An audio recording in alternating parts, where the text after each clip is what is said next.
ಮಾಡೋಣ. ಕರ್ಲಿಂಗ್ ನೀವು ಹಿಡಿರಲ್ರಿ? ರೈಟ್.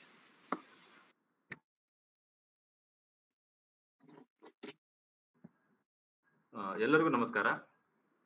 ಬಂಡಾರ ಪ್ರಕಾಶನ ಮಸ್ಕಿ ಅವರು ಆಯೋಜಿಸಿರುವ ಕಾವ್ಯ ಕರ್ನಾಟಕ 100 ಅನುವಾದ 20 ಪ್ರಾಯೋಗಿಕ ವಿಮರ್ಶೆ ಆನ್ಲೈನ್ ಉಪನ್ಯಾಸ ಸರಣಿ ಕರ್ನಾಟಕ ಸಮಾಜಕ್ಕೆ ಪರಿಗಣಿಸುವಷ್ಟು ಕೊಡುಗೆ ಕೊಟ್ಟ 100 ಮಹತ್ವದ ಕವಿಗಳ 100 ಕವನಗಳು ಮತ್ತು 100 ವಿದ್ವಾಂಸರಿಂದ 100 ಉಪನ್ಯಾಸಗಳು ಅನ್ನುವಂತ ಒಂದು ವಿಶೇಷ ಯೋಜನೆಯಲ್ಲಿ ಇವತ್ತು 88ನೇ ಉಪನ್ಯಾಸ. ಇಂದು ಜಗತ್ತಿನ ಬಹಳ ಪ್ರಸಿದ್ಧ ಕವಿ ಸ್ಪ್ಯಾನಿಷ್ ಭಾಷೆಯ ಪ್ಯಾಬ್ಲೋ ನರೋಡಾ ಅವರ ಹಡಗು ಎನ್ನುವ ಕವಿತೆಯ ಕುರಿತು ಕನ್ನಡದ ಬಹಳ ಪ್ರಸಿದ್ಧ ಸಾಂಸ್ಕೃತಿಕ ಚಿಂತಕರು ವಿಮರ್ಶಕರು ಆಗಿರುವಂತಹ ಬಂಜಗೆರೆ ಜಯಪ್ರಕಾಶ್ ಸರ್ ಅವರು ನಮ್ಮೊಂದಿಗಿದ್ದಾರೆ. ಅವರಿಗೆ ಮೊದಲನೇದಾಗಿ ಬಂಡಾರ ಪ್ರಕಾಶನ ಮಸ್ಕಿಯ ವತಿಯಿಂದ ಎಲ್ಲ ಕೇಳುಗರ ವತಿಯಿಂದ ತುಂಬು ಹೃದಯದ ಸ್ವಾಗತವನ್ನ ಕೋರ್ತೇನೆ. ನಮಸ್ಕಾರ. ಈ ಪಾಬ್ಲೋ ನರೋಡಾ ಅವರ ಈ ಹಡಗು ಕವಿತೆಯನ್ನ ಕನ್ನಡದ ಮಹತ್ವದ ಲೇಖಕಿ ತೇಜಸ್ವಿನಿ ನಿರಂಜನ್ ಅವರು ಅನುವಾದಿಸಿದ್ದಾರೆ. ಈ ಒಂದು ಕಾರ್ಯಕ್ರಮದಲ್ಲಿ ಭಾಗವಹಿಸಿರುವ ಎಲ್ಲ ಕೇಳುಗರಿಗೂ ಬಂಡಾರ ಪ್ರಕಾಶನ ಮಸ್ಕಿ ಅವರಿಗೂ ಎಲ್ಲ ಸಂಯೋಜಕರು ಕೂಡ ನಾನು ಸ್ವಾಗತವನ್ನ ಕೋರ್ತಾ ಆರಂಭದಲ್ಲಿ ನಮ್ಮ ಬಂಜಗೆರೆ ಜಯಪ್ರಕಾಶ್ ಸರ್ ಅವರ ಒಂದಷ್ಟು ಕಿರು ಪರಿಚಯದೊಂದಿಗೆ ಈ ಕಾರ್ಯಕ್ರಮವನ್ನ ಶುರು ಮಾಡೋಣ. ಕನ್ನಡದ ಮಹತ್ವದ ಕವಿಗಳು, ಸಾಂಸ್ಕೃತಿಕ ಚಿಂತಕರು, ವಿಮರ್ಶಕರು, ಅಂಕಣಕಾರರು, ಅನುವಾದಕರು ಮತ್ತು ಜನಪದ ಹೋರಾಟಗಾರರಾಗಿರುವ ಬಂಜಗೆರೆ ಜಯಪ್ರಕಾಶ್ ಸರ್ ಅವರು ಚಿತ್ರದುರ್ಗ ಜಿಲ್ಲೆಯ ಚಳ್ಳಕೆರೆ ತಾಲೂಕಿನ ಬಂಜಗೆರೆಯವರು. ಮೈಸೂರು ವಿವಿಯಿಂದ MSW ಪದವಿಯನ್ನ ಪಡೆದಿರುವ ಇವರು ಕನ್ನಡ ವಿಶ್ವವಿದ್ಯಾಲಯದಿಂದ ಡಿಲಿಟ್ ಪದವಿಯನ್ನ ಪಡೆದಿದ್ದಾರೆ. ಸರ್ ಅವರು ಹಲವಾರು ಹುದ್ದೆಗಳನ್ನ ನಿರ್ವಹಿಸಿದ್ದು ಕರ್ನಾಟಕ ಸಾಹಿತ್ಯ ಅಕಾಡೆಮಿಯ ಸದಸ್ಯರಾಗಿ, ಹಂಪಿ ವಿಶ್ವವಿದ್ಯಾಲಯದ ದೇಸಿ ಸಂಸ್ಕೃತಿ ಅಧ್ಯಯನ ಮಂಡಳಿಯ ಸದಸ್ಯರಾಗಿ, ಕನ್ನಡ ಪುಸ್ತಕ ಪ್ರಾಧಿಕಾರದ ಅಧ್ಯಕ್ಷರಾಗಿ ಕರ್ತವ್ಯವನ್ನ ನಿರ್ವಹಿಸಿದ್ದಾರೆ. ಸರ್ ಅವರ ಕೃತಿಗಳನ್ನು ನೋಡೋದಾದ್ರೆ ಪದಾರ್ಪಣ, ಮಹುವ, ನಾಳೆಗಾದರೂ ಸಿಗದೆ ನಿನ್ನ ತಾವಿನ ಗುರುತು, ಕಳೆದ ಕಾಲದ ಪ್ರೇಯಸಿಯರಿಗೆ ಇವಿಷ್ಟು ಸರ್ ಅವರ ಕವನ ಸಂಕಲನಗಳು. ಆಮೇಲೆ ಲೇಖನ ಸಂಕಲನಗಳನ್ನ ನೋಡೋದಾದ್ರೆ ಬಾಗ್ ಬಹದ್ದೂರನ ಸಾವು, ಹುಲಿಯ ಉಯ್ಯಲೆ, ನೀಲ ವರ್ತಮಾನ ಮುಕಾಬಿಲೆ, ಪಿಳ್ಳಂಗೋವಿ ಇವಿಷ್ಟು ಸರ್ ಅವರ ಲೇಖನ ಸಂಕಲನಗಳು. ಸರ್ ಅವರು ಬಹಳ ಪ್ರಸಿದ್ಧ ಸಾಂಸ್ಕೃತಿಕ ಚಿಂತಕರೆಂದೇ ಹೆಸರುವಾಸಿಯಾಗಿದ್ದಾರೆ. ಸರ್ ಅವರ ಒಂದು ಬಹಳ ಮಹತ್ವದ ಕೃತಿ ಇದೇ ರಾಮಾಯಣ ಅಂತೇಳಿ, ವಾಲ್ಮೀಕಿ ರಾಮಾಯಣದ ಸಾಂಸ್ಕೃತಿಕ ವಿಶ್ಲೇಷಣೆ ಸಂಬಂಧಪಟ್ಟಂತ ಕೃತಿ ಇದು. ಆಮೇಲೆ ಕನ್ನಡ ಜಗತ್ತಿನಲ್ಲಿ ಬಹಳ ದೊಡ್ಡ ಚರ್ಚೆಯನ್ನು ಹುಟ್ಟಾಕದಂತ ಕೃತಿ ಕನ್ನಡ ರಾಷ್ಟ್ರೀಯತೆ. ಇದು ಸರ್ ಅವರ ಡಿಲಿಟ್ ಕೃತಿ. ಇದು ಡಿಲಿಟ್ಗಾಗಿ ಸಲ್ಲಿಸಿದಂತ ಒಂದು ಪ್ರಬಂಧ. ಸಾಮಾಜಿಕ ಸಾಂಸ್ಕೃತಿಕ ಬೇರುಗಳ ರಾಜಕೀಯ ಆರ್ಥಿಕ ಅಧ್ಯಯನವನ್ನ ಕುರಿತಂತದ್ದು ಕರ್ನಾಟಕ ಸಂಬಂಧಪಟ್ಟಂತೆ. ಆಮೇಲೆ ಕರ್ನಾಟಕತ್ವ ಸಮಾಜೋ ಆರ್ಥಿಕ ತಳಹದಿ ಅನ್ನುವಂಥ ಕೃತಿ, ಆನುದೇವ ಹೊರಗಣವನು ಅನ್ನುವಂಥ ಕೃತಿ, ಲಾಲ್ ಬನೋ ಗುಲಾಮಿ ಚೋಡೋ ಬೋಲೋ ಒಂದೇ ಮಾತರಂ ಅನ್ನುವಂಥ NK ಅವರ ತೆಲುಗು ಖಂಡಕಾವ್ಯ ಸರ್ ಅವರು ಅನುವಾದಿಸಿದ್ದಾರೆ. ಆಮೇಲೆ ಖಲೀಲ್ ಗಿಬ್ರಾನನ ದ ಪ್ರೊಫೆಟ್ ಅನ್ನುವಂತ ಕೃತಿಯನ್ನ ಪ್ರವಾದಿ ಅನ್ನುವಂತ ಹೆಸರಿನಲ್ಲಿ ಕನ್ನಡಕ್ಕೆ ಸರ್ ಅವರು ಅನುವಾದಿಸಿದ್ದಾರೆ. ಹಾಗೇನೆ ಅಲೆಕ್ಸ್ ಹೇಲಿ ಅವರ ದಿ ರೂಟ್ ಅನ್ನುವಂತ ಇಂಗ್ಲಿಷಿನ ಕೃತಿಯನ್ನ ತಲೆಮಾರು ಅನ್ನುವಂತ ಹೆಸರಿನಲ್ಲಿ ಕನ್ನಡಕ್ಕೆ ಅನುವಾದಿಸಿದ್ದಾರೆ. ಗೋಗಿವಾ ತಿಯೋಂಗೋ ಅವರ ಡೆವಿಲ್ ಆನ್ ದ ಕ್ರಾಸ್ ಅನ್ನುವಂತ ಇಂಗ್ಲಿಷ್ ಕಾದಂಬರಿಯನ್ನ ದೇಗುಲದಲ್ಲಿ ದೆವ್ವ ಅನ್ನುವಂತ ಹೆಸರಿನಲ್ಲಿ ಕನ್ನಡಕ್ಕೆ ಅನುವಾದಿಸಿದ್ದಾರೆ. ಜಾನ್ ಪಾರ್ಕಿನ್ಸ್ ಅವರ ಕನ್ಫೆಷನ್ಸ್ ಆಫ್ ಆನ್ ಎಕನಾಮಿಕ್ ಹಿಟ್ಮನ್ ಅನ್ನುವಂತ ಇಂಗ್ಲಿಷ್ ಕೃತಿಯನ್ನ ಪಾಪ ನಿವೇದನ್ ಅನ್ನುವಂತ ಹೆಸರಿನಲ್ಲಿ ಅನುವಾದಿಸಿದ್ದಾರೆ. ಆಮೇಲೆ ಶಂಕರ ಮುಕ್ಕಾಶಿ ಪುಣೇಕರ್ ಅವರ Harijan contribution to medieval India thought ಅನ್ನುವಂತ ಕೃತಿಯನ್ನ ಮಧ್ಯಯುಗಿನ ಭಾರತದ ಅಂತ್ಯಜರ ತಾತ್ವಿಕ ಚಿಂತನೆ ಅನ್ನುವಂತ ಹೆಸರಿನಲ್ಲಿ ಸರ್ ಅವರು ಅನುವಾದಿಸಿದ್ದಾರೆ. ಇನ್ನೂ ಅನೇಕ ಕೃತಿಗಳನ್ನ ಸರ್ ಅವರು ನಮ್ಮ ಕನ್ನಡ ಸಾಹಿತ್ಯಕ್ಕೆ ನೀಡಿದ್ದಾರೆ. ಪ್ರಶಸ್ತಿಗಳನ್ನ ನೋಡೋದಾದ್ರೆ ಕರ್ನಾಟಕ ಸಾಹಿತ್ಯ ಅಕಾಡೆಮಿಯ ಪುಸ್ತಕ ಪ್ರಶಸ್ತಿ, ಸಾಹಿತ್ಯ ಶ್ರೀ ಪ್ರಶಸ್ತಿ ಸೇರಿದಂತೆ ನಾಡಿನ ಹಲವು ಮಹತ್ವದ ಪ್ರಶಸ್ತಿಗಳನ್ನ ಸರ್ ಅವರು ಪಡ್ಕೊಂಡಿದ್ದಾರೆ. ಇಂಥವರು ಇವತ್ತು ನಮ್ಮೊಂದಿಗಿದ್ದು ಪಾಬ್ಲೋ ನರೋಡಾ ಅವರ ಹಡಗು ಅನ್ನುವಂತ ಒಂದು ಕವಿತೆಯನ್ನ ವಿಮರ್ಶೆ ಮಾಡ್ತಾ ಇರೋದು ನಮ್ಮೆಲ್ಲರಿಗೂ ಬಹಳ ಸಂತಸದ ಸಂಗತಿ ಅಂತ ಹೇಳ್ತಾ ಸರ್ ಅವರಿಗೆ ನಾನು ಈ ವೇದಿಕೆಯನ್ನ ಬಿಟ್ಕೊಡ್ತಾ ಇದ್ದೀನಿ.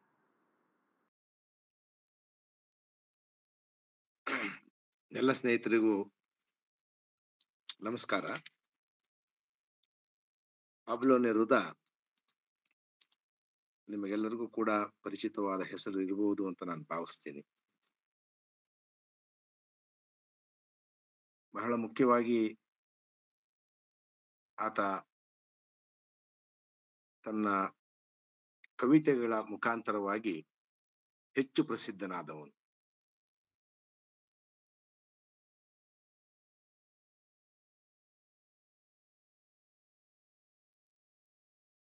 ಕನ್ನಡಕ್ಕೆ ಆತ ಕವಿತೆಗಳನ್ನ 2-3 ಸಂಕಲನಗಳು ಅನುವಾದಿಸಿದೆ.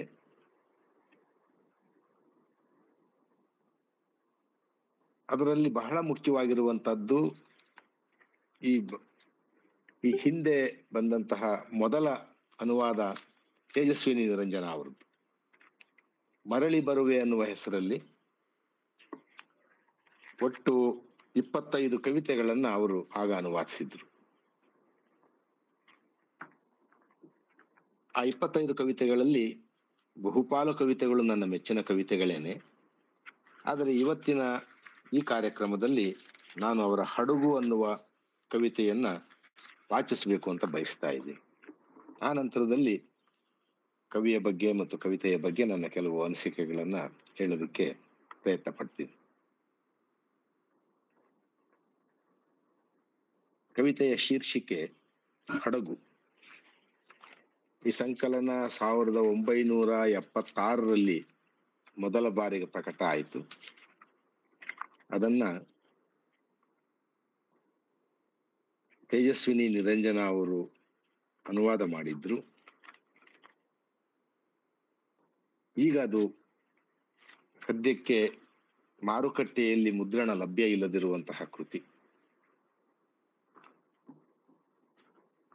ಕವಿತೆಯ ಶೀರ್ಷಿಕೆ ಹಡಗು. ಆದರೆ ಈ ಜಗತ್ತಿನಲ್ಲಿ ಟಿಕೆಟ್ಟಿಗೆ ಹಣ ಆಗಲೇ ಕೊಟ್ಟಿದ್ದೇವೆ ಸ್ವಾಮಿ. ನಮ್ಮಷ್ಟಕ್ಕೆ ಉಣ್ಣಲು ಯಾಕೆ ಬಿಡುವುದಿಲ್ಲ ನೀವು? ನಾವು ಮೋಡಗಳನ್ನ ನೋಡಬೇಕು, ಬಿಸಿಲಿನ ಸ್ನಾನ ಮಾಡಬೇಕು, ಉಪ್ಪು ಗಾಳಿಯನ್ನ ಸೇವಿಸಬೇಕು. ಇದರಿಂದ ಇತರರಿಗೆ ತೊಂದರೆಯಾಗುತ್ತಿದೆ ಎನ್ನುವಂತಿಲ್ಲ ನೀವು. ಇದೆಷ್ಟು ಸರಳವಾಗಿದೆ ನೋಡಿ ಸ್ವಾಮಿ. ನಾವು ಪ್ರಯಾಣಿಕರು. ಕಾಲವು ನಮ್ಮೊಡನೆ ಪ್ರಯಾಣ ಬೆಳೆಸುತ್ತಿದೆ. ಸಮುದ್ರ ತನ್ನ ಪಾಡಿಗೆ ತಾನಿದೆ. ಗುಲಾಬಿ ಹೋಗಿ ಬಾ ಎನ್ನುತ್ತಿದೆ. ಭೂಮಿ ಒಮ್ಮೆ ನೆರಳಿನ ಕೆಳಗೆ, ಒಮ್ಮೆ ಬೆಳಕಿನ ಕೆಳಗೆ ಹೋಗುತ್ತಿದೆ. ಆಗ ನಾವು ನೀವು ಮುಂದೆ ಸಾಗುತ್ತೇವೆ ಸ್ವಾಮಿ. ಪ್ರಯಾಣಿಕರು ನಾವೆಲ್ಲ. ಮತ್ತೆ ಯಾಕೆ ನಮ್ಮನ್ನು ಕಾಡುತ್ತೀರಿ? ಯಾಕೆ ನಿಮಗಿಷ್ಟು ಕೋಪ? ಪಿಸ್ತೂಲು ಹಿಡಿದು ಯಾರನ್ನ ಹುಡುಕುತ್ತಿದ್ದೀರಿ ನೀವು? ನಮಗೆಲ್ಲಿ ತಿಳಿದಿತ್ತು ಎಲ್ಲವನ್ನೂ ತೆಗೆದುಕೊಂಡಾಗಿದೆ ಎಂದು? ನಮಗೆಲ್ಲಿ ತಿಳಿದಿತ್ತು ಎಲ್ಲವನ್ನೂ ತೆಗೆದುಕೊಂಡಾಗಿದೆ ಎಂದು? ಲೋಟಗಳು, ಕುರ್ಚಿಗಳು, ಹಾಸಿಗೆಗಳು, ಕನ್ನಡಿಗಳು, ಸಮುದ್ರ, ವೈನು, ಆಕಾಶ. ಈಗ ಹೇಳುತ್ತೀರಿ ನಿಮಗೆ ಮೇಜಿಲ್ಲ. ಅದು ಹೇಗೆ ಸಾಧ್ಯ ಎಂದುಕೊಳ್ಳುತ್ತೇವೆ ನಾವು. ನಂಬಲು ಆಗುವುದಿಲ್ಲ ನಮಗೆ. ಈ ಹಡಗಿಗೆ ನಾವು ಬಂದಾಗ ಕತ್ತಲಾಗಿತ್ತು. ನಾವು ಬೆತ್ತಲೆ ಇದ್ದೆವು. ನಾವೆಲ್ಲ ಒಂದೇ ಜಾಗದಿಂದ ಬಂದದ್ದು. ನಾವೆಲ್ಲ ಗಂಡು ಹೆಣ್ಣಿನಿಂದ ಬಂದದ್ದು. ಹಸಿವೆಯನ್ನ ಅರಿತು ನಾವೆಲ್ಲರೂ ಹಲ್ಲುಗಳನ್ನ ಬೆಳೆಸಿದೆವು, ಕೈಗಳನ್ನ ಬೆಳೆಸಿದವು ಕೆಲಸ ಮಾಡುವುದಕ್ಕೆ. ಇದ್ದದ್ದನ್ನ ಆಶಿಸಲು ಕಣ್ಣುಗಳನ್ನ ಬೆಳೆಸಿದೆವು. ನೀವೀಗ ಹೇಗೆ ಹೇಳುವಿರಿ ಹಡಗಿನ ಮೇಲೆ ಜಾಗವಿಲ್ಲ ಎಂದು? ಹಲೋ ಎನ್ನುವುದಕ್ಕೆ ನಿಮಗಿಷ್ಟವಿಲ್ಲ. ನಮ್ಮೊಡನೆ ಆಡಲು ಇಷ್ಟವಿಲ್ಲ ನಿಮಗೆ. ನಿಮಗೇಕೆ ಅಷ್ಟೊಂದು ಅನುಕೂಲಗಳು? ಹುಟ್ಟುವ ಮುನ್ನವೇ ನಿಮಗೆ ಚಮಚ ಕೊಟ್ಟವರು ಯಾರು? ನಿಮಗಿಲ್ಲಿ ಸುಖವಿಲ್ಲ. ಎಲ್ಲಾ ಸರಿಯಾಗಿ ನಡೆಯುತ್ತಿಲ್ಲ. ಹೀಗೆ ಪ್ರಯಾಣ ಬೆಳೆಸಲು ನನಗಿಷ್ಟವಿಲ್ಲ. ಮೂಲೆಗಳಲ್ಲಿ ಅವಿತು ಕೂತ ದುಃಖ ಸಿಕ್ಕಿದಾಗ, ಪ್ರೀತಿಯಿಲ್ಲದ ಕಣ್ಣುಗಳಿರುವಾಗ, ಹಸಿದ ಬಾಯಿಗಳಿರುವಾಗ, ಬರುವ ಮಳೆಗಾಲಕ್ಕೋಸ್ಕರ ಬಟ್ಟೆಗಳಲ್ಲಿ, ಚಳಿಗಾಲಕ್ಕಂತೂ ಮೊದಲೇ ಇಲ್ಲ. ಚಪ್ಪಲಿ ಇಲ್ಲದೆ ಜಗತ್ತಿನ ಕಲ್ಲು ದಾರಿಗಳಲ್ಲಿ ಹೇಗೆ ಓಡಾಡಬೇಕು ನಾವು? ಮೇಜಿಲ್ಲದೆ ನಾವೆಲ್ಲಿ ಉಣ್ಣಬೇಕು? ಕುರ್ಚಿ ಇಲ್ಲದೆ ನಾವೆಲ್ಲಿ ಕೂರಬೇಕು? ಚಪ್ಪಲಿ ಇಲ್ಲದೆ ಜಗತ್ತಿನ ಕಲ್ಲು ದಾರಿಗಳಲ್ಲಿ ಹೇಗೆ ಓಡಾಡಬೇಕು ನಾವು? ಮೇಜಿಲ್ಲದೆ ನಾವೆಲ್ಲಿ ಉಣ್ಣಬೇಕು? ಕುರ್ಚಿ ಇಲ್ಲದೆ ನಾವೆಲ್ಲಿ ಕೂರಬೇಕು? ಇದು ನಗು ಬರದಂತ ತಮಾಷೆಯಾದರೆ ಬೇಗ ಮುಗಿಸಲು ನಿರ್ಧರಿಸಿ, ಸ್ವಾಮಿ ಗಾಂಭೀರ್ಯದಿಂದ ಮಾತಾಡಿ ಈಗ. ಆಮೇಲೆ ಸಮುದ್ರ ಬಿರುಸಾಗುತ್ತದೆ, ರಕ್ತವೇ ಮಳೆಯಾಗುತ್ತದೆ. ಆಮೇಲೆ ಸಮುದ್ರ ಬಿರುಸಾಗುತ್ತದೆ, ರಕ್ತವೇ ಮಳೆಯಾಗುತ್ತದೆ. ಇದು ಒಂದು 2 ಪುಟಗಳ ಕವಿತೆ. ಸಾಮಾನ್ಯವಾಗಿ ಪಾಬ್ಲೋ ನೆರುದನನ್ನ ಬಹಳ ಸಂಕೀರ್ಣವಾಗಿ ಬರೆಯುವಂತಹ ಕವಿ ಅಂತ ಹೇಳ್ತಾರೆ. ಆತನ ಕವಿತೆಗಳ ರೂಪಕಗಳ ಬಗ್ಗೆ ಸರಿಯಲಿಸ್ಟಿಕ್ ಅನ್ನುವಂತಹ ಒಂದು ಮಾತು ಕೂಡ ಇದೆ. ಬಹಳ ಕಷ್ಟ ಪದ್ಯಗಳನ್ನು ಬರೆಯುವಂತಹ ಒಬ್ಬ ಕವಿ. ಆದರೆ ಈಗ ನಾನು ಒಂದು ಆತನ ಸರಳ ಆದರೆ ಗಹನವಾಗಿರುವ ಒಂದು ಕವಿತೆಯನ್ನು ನಾನು ಓದಿದೆ. ಆ ಕವಿತೆಯನ್ನ ಓದುತ್ತಿದ್ದಂತೆ ನಮಗೆ ಕೆಲವು ಭಾವನೆಗಳು ನಮ್ಮೊಳಗಡೆ ಹುಟ್ಟತೊಡಗುತ್ತೆ. ಕವಿತೆಯ ಕೆಲಸವೇ ಅದು. ತಾನು ಅರ್ಥ ಸಾಧ್ಯತೆಗಳನ್ನು ಸೂಚಿಸುವಂತಹದ್ದು. ನೇರವಾಗಿ ಒಂದು ಕವಿತೆ ಹೇಳುವ ಒಂದು ಕತೆ ಇರುತ್ತೆ. ಆ ಕಥೆಯ ಮೂಲಕ ಅದು ಇನ್ನೂ ಎಷ್ಟೋ ವಿಷಯಗಳನ್ನ ಹೇಳುವುದಕ್ಕೆ, ಅರ್ಥ ಮಾಡಿಕೊಳ್ಳುವುದಕ್ಕೆ ಅದು ನಮ್ಮನ್ನ ಪ್ರೇರಣೆ ಮಾಡ್ತಾ ಇರುತ್ತೆ. ಆ ವಿಷಯವಾಗಿ ನೆರೂದ ಬಹಳ ಅದ್ವಿತೀಯವಾದ ಕವಿ.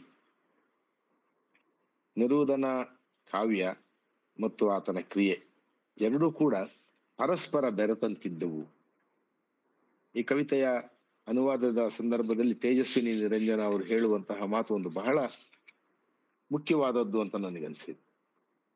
ನಿಜವಾದ ಕಾವ್ಯದಲ್ಲಿ ಇರಬೇಕಾದ ಗುಣಗಳು 2. ಕವಿಗೆ ಹೇಳಲು ಏನಾದರೂ ಇರಬೇಕು ಮತ್ತು ಹೇಳಲು ಬರಬೇಕು. ಪಾಬ್ಲೋ ನೆರೂದ ಇಂಥ ಒಬ್ಬ ಕವಿ. ನನಗೆ ಈ ಮಾತುಗಳ ಬಗ್ಗೆ ಸಂಪೂರ್ಣವಾದ ಒಪ್ಪಿಗೆಯೂ ಇದೆ ಮತ್ತು ಮೆಚ್ಚುಗೆಯೂ ಇದೆ. ಪ್ರಪಂಚದಾದ್ಯಂತ ಆತನ ಕವಿತೆಗಳನ್ನು ಮೆಚ್ಚುವಂತವರಿದ್ದಾರೆ. ಆತ ಚಿಲಿ ದೇಶದ ಕವಿಯಾಗಿದ್ದು ಸ್ಪ್ಯಾನಿಷ್ ಭಾಷೆಯಲ್ಲಿ ಕವಿತೆಗಳನ್ನು ಬರೆದವನಾಗಿದ್ದಾಗಲೂ ಆತನ ಕವಿತೆಯ ಅನುವಾದಗಳು ಬೇಕಾದಷ್ಟು ದೇಶಗಳ ಬೇಕಾದಷ್ಟು ಭಾಷೆಗಳಿಗೆ ಅನುವಾದಗೊಂಡಿವೆ. ಆತನಿಗೆ ಆತನ ಸಾಹಿತ್ಯ ಕೃಷಿಗೋಸ್ಕರವಾಗಿ ನೋಬೆಲ್ ಸಾಹಿತ್ಯ ಬಹುಮಾನವೂ ಸಂದಿದೆ. ಅವೆಲ್ಲವಕ್ಕೂ ಮುಖ್ಯವಾಗಿ ಈ ಕವಿ ತನ್ನ ಕಾವ್ಯ ಕ್ರಿಯೆಯ ಮುಖಾಂತರವಾಗಿ, ಕಾವ್ಯ ಕೃಷಿಯ ಮುಖಾಂತರವಾಗಿ, ತನ್ನ ಸಾಮಾಜಿಕ ಚಟುವಟಿಕೆಗಳ ಮುಖಾಂತರವಾಗಿ ಏನು ಮಾಡಬೇಕು ಅಂತ ಇದ್ನೋ ಅದನ್ನೇ ತನ್ನ ಕಾವ್ಯದಲ್ಲಿ ಬಹಳ ಸ್ಪಷ್ಟವಾಗಿ ಅಲ್ಲಿನ ಸಾಮಾಜಿಕ ಸಂದರ್ಭ, ಸಾಂಸ್ಕೃತಿಕ ಸಂದರ್ಭದಲ್ಲಿ ವಿಶಿಷ್ಟ ಅನಿಸಬಹುದಾಗಿರುವಂತಹ ರೂಪಕಗಳನ್ನ, ಉಪಮೆಗಳನ್ನ, ಹೋಲಿಕೆಗಳನ್ನ, ವರ್ತಮಾನದ ಸನ್ನಿವೇಶವನ್ನ ಸೂಚಿಸುವುದಕ್ಕೆ ಬಳಸುತ್ತಾ ಆತ ಬರುತ್ತೆ. ಈ ಕವಿತೆಯ ವಸ್ತು ನಮಗೆಲ್ಲರಿಗೂ ಕೂಡ ಒಂದು ಓದಿನಲ್ಲಿ ಅರ್ಥ ಆಗುತ್ತೆ. ಒಂದು ಹಡಗು ಚಲಿಸ್ತಾ ಇದೆ, ತೇಲ್ತಾ ಇದೆ. ಆ ಹಡಗಿನಲ್ಲಿ ಪ್ರಯಾಣಿಕರಿದ್ದಾರೆ. ಅಲ್ಲಿ ಆ ಪ್ರಯಾಣಿಕರ ನಡುವಿನ ಒಂದು ಗುಂಪು ಇತರೆ ಪ್ರಯಾಣಿಕರಿಗೋ ಅಥವಾ ಆ ಹಡಗಿನ ಉಸ್ತುವಾರಿಯನ್ನು ಹೊತ್ತಿರುವಂತಹ ಮೇಲ್ವಿಚಾರಕರಿಗೋ ಕೆಲವು ಪ್ರಶ್ನೆಗಳನ್ನು ಅದು ಕೇಳ್ತಾ ಇದೆ. ಆ ಗುಂಪು ಅವರಿಗೆ ಆಶ್ಚರ್ಯ ಆಗಿದೆ. ನಾವು ಕೂಡ ಟಿಕೆಟ್ಗೆ ಹಣವನ್ನು ಕೊಟ್ಟಿದ್ದೇವೆ, ಈಗಾಗಲೇ ಕೊಟ್ಟು ಆಗಿದೆ, ಟಿಕೆಟ್ಗೆ ಹಣ ಆಗಲೇ ಕೊಟ್ಟಿದ್ದೇವೆ ಸ್ವಾಮಿ,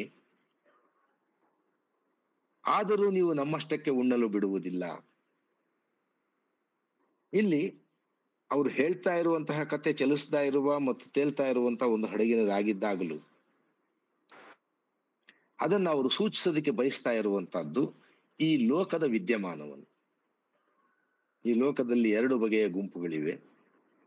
ಆ ಎರಡು ಬಗೆಯ ಗುಂಪಲ್ಲಿ ಕೆಲವರಿಗೆ ಹುಟ್ಟುವ ಮೊದಲೇ ಬಾಯಲ್ಲಿ ಚಮಚ ಇದೆ, ಅವರು ಎಲ್ಲ ಸೌಕರ್ಯಗಳನ್ನ ಪಡೆದಿದ್ದಾರೆ. ಅವರು ಇನ್ನು ಕೆಲವರಿಗೆ ನಿಮಗೆ ಈ ಸೌಕರ್ಯ ಲಭ್ಯವಿಲ್ಲ, ನಿಮಗೆ ಉಣ್ಣಲು ಮೇಜಿಲ್ಲ ಅಂತ ಹೇಳ್ತಿದ್ದಾರೆ. ಆದ್ರೆ ಈ ಗುಂಪು ಕೇಳ್ತಾ ಇದೆ, ನಾವು ಕೂಡ ಪ್ರಯಾಣಿಕರು, ನಿಮ್ಮಂತೆ ನಾವು ಕೂಡ ಟಿಕೆಟ್ಗೆ ಹಣವನ್ನ ಕೊಟ್ಟಿದ್ದೀವಿ, ಆದ್ರೆ ನೀವು ಯಾಕೆ ನಮಗೆ ಈ ಸೌಕರ್ಯಗಳನ್ನ ಇಲ್ಲ ಅಂತ ಹೇಳ್ತಿದ್ದೀರಾ? ಇಲ್ಲಿರುವ ಲೋಕದಲ್ಲಿ ಭೂಮಿ ತನ್ನ ಪಾಡಿಗೆ ಇದೆ, ಹಗಲು ರಾತ್ರಿಗಳಾಗ್ತಾ ಇದೆ, ಎಲ್ಲರೂ ಸೇರಿದಂತೆ ಮುಂದಕ್ಕೆ ಹೋಗ್ತಾ ಇದ್ದೀವಿ ಕಾಲದಲ್ಲಿ. ಆದರೆ ನಿಮಗೆ ಯಾಕೆ ನಮ್ಮನ್ನ ಕಂಡ್ರೆ ಇಷ್ಟು ಕೋಪ? ನಾವು ಹಡಗಿಗೆ ಬಂದದ್ದು ನಿಮಗೆ ಅಸಹನೆ ಆಗಿದೆಯೇ? ನಾವು ಈ ಲೋಕದಲ್ಲಿ ಬಂದು ನಿಮ್ಮ ಜೊತೆಗೆ ಕೆಲವು ಸೌಕರ್ಯಗಳನ್ನು ಹಂಚಿಕೊಳ್ಳೋದಕ್ಕೆ ಮುಂದಾಗಿರೋದು ನಿಮಗೆ ಅಸಹನೆಯನ್ನು ಉಂಟು ಮಾಡ್ತಾ ಇದೆಯೇ? ಆದ್ದರಿಂದ ನೀವು ಪಿಸ್ತೂಲು ಹಿಡಿದು ಹುಡುಕುತ್ತಿದ್ದೀರಿ, ನಿಮಗೆ ಯಾಕಿಷ್ಟು ಕೋಪ ಅಂತ ಆ ಗುಂಪು ಕೇಳಿ. ಇದನ್ನ ನಾವು ಬಹಳ ಒಂದು ರೂಪಕವಾಗಿ, ಇಡೀ ಕವಿತೆಯೇ ಒಂದು ರೂಪಕವಾಗಿದೆ. ಹಡಗನ್ನ ಲೋಕಕ್ಕೂ, ಅಲ್ಲಿರುವ ಪ್ರಯಾಣಿಕರನ್ನ, ಇಲ್ಲಿರುವಂತಹ ವಿವಿಧ ಜನವರ್ಗಗಳಿಗೂ ಸೂಚಿಸ್ತಾ ಆ ಕವಿ ಒಂದು ಒಂದು ಇತಿಹಾಸದ ಮತ್ತು ವರ್ತಮಾನದ ವಿದ್ಯಮಾನವನ್ನ ಹೇಳೋದಕ್ಕೆ ಪ್ರಯತ್ನ ಪಡ್ತಾ ಇದ್ದಾರೆ. ಅದ ಮುಂದಿನ ಸಾಲುಗಳಲ್ಲಿ ನಮಗೆ ಬಹಳ ಸ್ಪಷ್ಟ ಆಗುತ್ತೆ. ಅದನ್ನ ಈ ಭೂಮಿ ಹುಟ್ಟಿದಂದಿನಿಂದ ಹಿಡಿದು ಮನುಷ್ಯ ಕುಲ ವಿಕಾಸವಾದಾಗ ಏನಾಯಿತು, ಇಲ್ಲಿ ಬಂದಾಗ ಯಾರಿಗೂ ವಿಶೇಷ ಸೌಕರ್ಯಗಳೇನಿರಲಿಲ್ಲ, ಯಾರಿಗೂ ಹುಟ್ಟುವ ಮೊದಲೇ ಬಾಯಲ್ಲಿ ಚಮಚ ಇರಲಿಲ್ಲ, ಕೂತು ಉಣ್ಣೋದಕ್ಕೆ ಮೇಜುಗಳು ಅಂತಿರ್ಲಿಲ್ಲ, ಚಮಚಗಳು ಅಂತಿರ್ಲಿಲ್ಲ, ಅಥವಾ ಅವರು ಮಾತ್ರ ಹಕ್ಕುದಾರರು ಈ ಪ್ರಯಾಣಕ್ಕೆ, ಅಂದ್ರೆ ಈ ಲೋಕದ ಸಂಪನ್ಮೂಲಗಳಿಗೆ ಮತ್ತು ಸೌಕರ್ಯಗಳಿಗೆ ಅಂತ ಏನು ಇರಲಿಲ್ಲ. ಅದನ್ನು ಸೂಚ್ಯವಾಗಿ ಕವಿ, ಅದನ್ನು ಯಾಕೆ ಸೂಚ್ಯ ಅಂತ ಹೇಳ್ತೀನಿ ಅಂದ್ರೆ, ಒಂದು ಸಮತಾವಾದಿ ದೃಷ್ಟಿಕೋನದಿಂದ, ಕ್ರಾಂತಿಕಾರಿ ದೃಷ್ಟಿಕೋನದಿಂದ ತನ್ನ ಕಾವ್ಯ ವಸ್ತುಗಳನ್ನ ಆರಿಸಿಕೊಳ್ಳುತ್ತಾ ಮತ್ತೆ ನಿರೂಪಿಸುತ್ತಾ ಹೋಗುವಂತಹ ಕವಿ ನೇರವಾಗಿ ಎಲ್ಲಿಯೂ ಕೂಡ ಕ್ರಾಂತಿಯ ಘೋಷಣೆಗಳನ್ನ ಹೇಳುವುದಕ್ಕಾಗಲಿ, ಶೋಷಣೆಯ ಅಂಶಗಳನ್ನ ಒಡೆದು ವಾಚ್ಯವಾಗಿ ಹೇಳುವುದಕ್ಕಾಗಲಿ ಪ್ರಯತ್ನ ಮಾಡೋದಿಲ್ಲ. ಅದನ್ನೊಂದು ಕಥನವನ್ನಾಗಿ ಮಾಡಿದ್ದಾರೆ, ಒಂದು ರೂಪಕವನ್ನಾಗಿ ಮಾಡಿದ್ದಾರೆ. ಹಡಗಿನ ಪ್ರಯಾಣ, ಅದರಲ್ಲಿರುವ ಹಲವು ತರದ ಪ್ರಯಾಣಿಕರು, ಅದರಲ್ಲಿ ಕೆಲವರಿಗೆ ಸೌಕರ್ಯ ಇದೆ ಮತ್ತು ಕೆಲವರಿಗೆ ಸೌಕರ್ಯ ಇಲ್ಲ. ಅದರ ಮುಖಾಂತರ ಸೂಚಿಸ್ತಾ ಇದ್ದಾರೆ ಈ ಲೋಕದ ಪರಿಸ್ಥಿತಿಯಲ್ಲಿ ಈ ರೀತಿಯಾಗಿರುವಂತಹ ಭಿನ್ನತೆ ಇದೆ, ಇದು ನ್ಯಾಯವಾದುದಲ್ಲ ಅಂತ ಹೇಳೋದು ಕವಿಯ ಉದ್ದೇಶ. ಈ ರೀತಿ ನಡೆಯುವುದಿಲ್ಲ ಅಂತ ಹೇಳೋದು ಕೂಡ ಕವಿಯ ಉದ್ದೇಶ. ಅದನ್ನ ಕವಿ ಹೇಳಲ್ಲ, ಪ್ರಯಾಣಿಕರ ಒಂದು ಗುಂಪು ಆ ಪ್ರಶ್ನೆಗಳನ್ನ ಮಾಡ್ತಾ ಇದೆ ಅನ್ನುವ ವಿಧಾನದಲ್ಲಿ ಹೇಳಿಸ್ತಾರೆ. ಈ ಪ್ರಪಂಚ ಸೃಷ್ಟಿಯಾದಾಗ ಏನಿತ್ತು, ಹೇಗಿತ್ತು, ಮನುಷ್ಯ ಕುಲ ಬಂದಾಗ ಏನಿತ್ತು, ಹೇಗಿತ್ತು, ಅದನ್ನು ಈ ಸಾಲುಗಳಲ್ಲಿ ಎಷ್ಟು ಸೂಚ್ಯವಾಗಿ ಹೇಳಿದ್ದಾರೆ. ಈ ಹಡಗಿಗೆ ನಾವು ಬಂದಾಗ ಕತ್ತಲಾಗಿತ್ತು, ಈ ಭೂಮಿ ಮೇಲೆ ನಾವೆಲ್ಲರೂ ಬಂದು ಸೇರಿಕೊಂಡಾಗ ನಾವು ಬೆತ್ತಲೆ ಇದ್ದೆವು. ಮನುಷ್ಯನ ನಾಗರಿಕತೆ ಆರಂಭವಾದಾಗ ಯಾರೂ ಮೊದಲೇ ದಿರಿಸುಗಳನ್ನು ಧರಿಸಿ ಬರಲಿಲ್ಲ, ರಾಜ ಪೋಷಾಕಗಳನ್ನು ಧರಿಸಿರಲಿಲ್ಲ, ಅಥವಾ ಬಡವರು ಚಿಂದಿ ಹುಟ್ಟಿರಲಿಲ್ಲ, ಲಂಗೋಟಿಗಳನ್ನು ಧರಿಸಿರ್ಲಿಲ್ಲ. ಎಲ್ಲರೂ ಬೆತ್ತಲೆ ಇದ್ದು, ಅಂದ್ರೆ ಸಮಾನವಾಗಿದ್ದೆವು. ಪರಿಸ್ಥಿತಿಗಳು ಎಲ್ಲರಿಗೂ ಒಂದೇ ರೀತಿಯಲ್ಲಿ ಅನ್ವಯವಾಗಿತ್ತು. ಹುಟ್ಟುತ್ತಲೇ ಸಿರಿವಂತಿಕೆಯನ್ನ ತಂದವರು, ಸವಲತ್ತುಗಳನ್ನ ಪಡೆದು ಬಂದವರು ಯಾರಿರ್ಲಿಲ್ಲ. ಮನುಷ್ಯ ಕುಲ ಆರಂಭ ಆಗಿದ್ದು ಹಾಗೆ.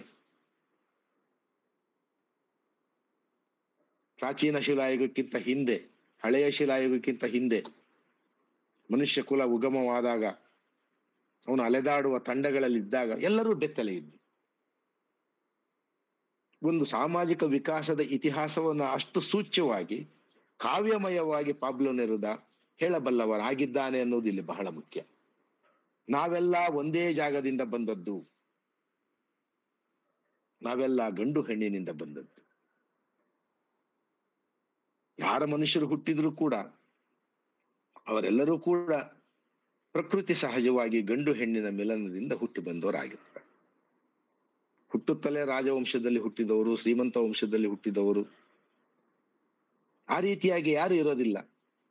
ಮತ್ತು ಯಾರ ಬದುಕು ಮತ್ತು ಯಾರ ಹುಟ್ಟು ಕೂಡ ಬಹಳ ವ್ಯತ್ಯಾಸಗಳನ್ನು ಹೊಂದೋದಕ್ಕೆ ಕಾರಣಗಳೇ ಇಲ್ಲ. ಎಲ್ಲರ ಹುಟ್ಟು ಸಮಾನವಾಗಿದೆ, ಎಲ್ಲರ ಉಗಮದ ಹಿನ್ನೆಲೆಯೂ ಸಮಾನವಾಗಿದೆ.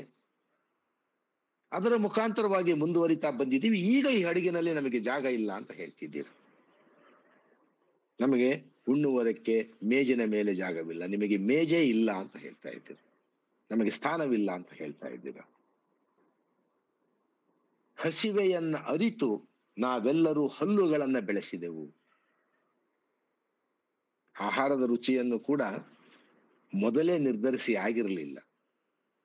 ಏನನ್ನ ತಿನ್ನಬೇಕು ಅನ್ನೋದನ್ನು ಕೂಡ ಯಾವಾಗಲೂ ನಿರ್ಧರಿಸಿ ಆಗಿರಲಿಲ್ಲ. ಮನುಷ್ಯ ಅದನ್ನು ಕೂಡ ತನ್ನ ಅವಿರತ ಶೋಧದಿಂದ ಕಂಡುಹಿಡಿದ,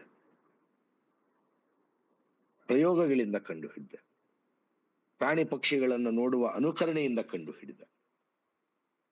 ಹಸಿವೆ ಆಗ್ತಾ ಇದೆ, ಅದಕ್ಕೆ ಏನನ್ನಾದರೂ ತಿನ್ನಬೇಕು ಅನ್ನುವಂತಹ ಒಂದು ನೈಸರ್ಗಿಕವಾದ ಪ್ರಚೋದನೆ ಅವನಿಗೆ ಏನ್ ಬಂತು, ಅದನ್ನ ನೋಡಿ ಹಲ್ಲುಗಳನ್ನ ಬೆಳೆಸಿದೆವು. ಅಗಿಯುವುದಕ್ಕೆ, ಅದನ್ನು ಜಗಿಯುವುದಕ್ಕೆ, ಆಹಾರವನ್ನು ಸ್ವೀಕರಿಸುವುದಕ್ಕೆ ಪಡೆದವು.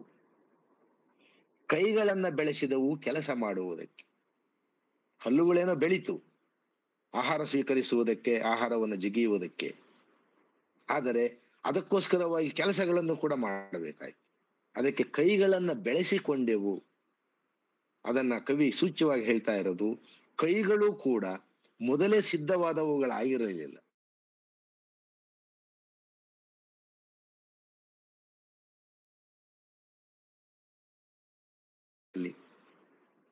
ಕೈಗಳನ್ನ ಓಡಾಡುವುದಕ್ಕೆ ಬಳಸೋದು, ಮರ ಹತ್ತುವುದಕ್ಕೆ ಬಳಸ್ತಾ ಇದ್ದ. ಕ್ರಮೇಣ ಕ್ರಮೇಣ ತನ್ನ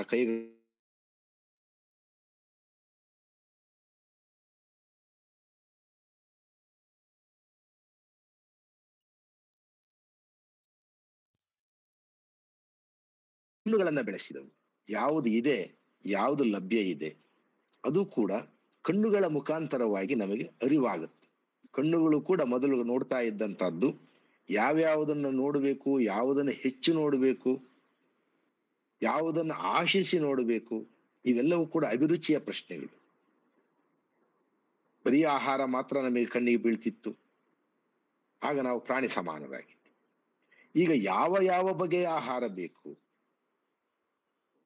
ಯಾವುದು ಬಹಳ ರುಚಿಕರ, ಯಾವುದು ಬಹಳ ಉಪಯುಕ್ತಕರ, ಯಾವುದನ್ನು ನಾವು ಆಸೆ ಪಟ್ಟು ತಿನ್ನಬೇಕು ಮತ್ತು ಪಡೆಯಬೇಕು, ಅದು ಸೌಂದರ್ಯ ಆಗಿರಬಹುದು, ರುಚಿಯಾಗಿರಬಹುದು, ಇಂತಹವುಗಳನ್ನ ಪಡೆಯುವುದಕ್ಕೆ ಒಂದು ಕಣ್ಣು ಬೇಕು. ಅದು ದೃಷ್ಟಿ.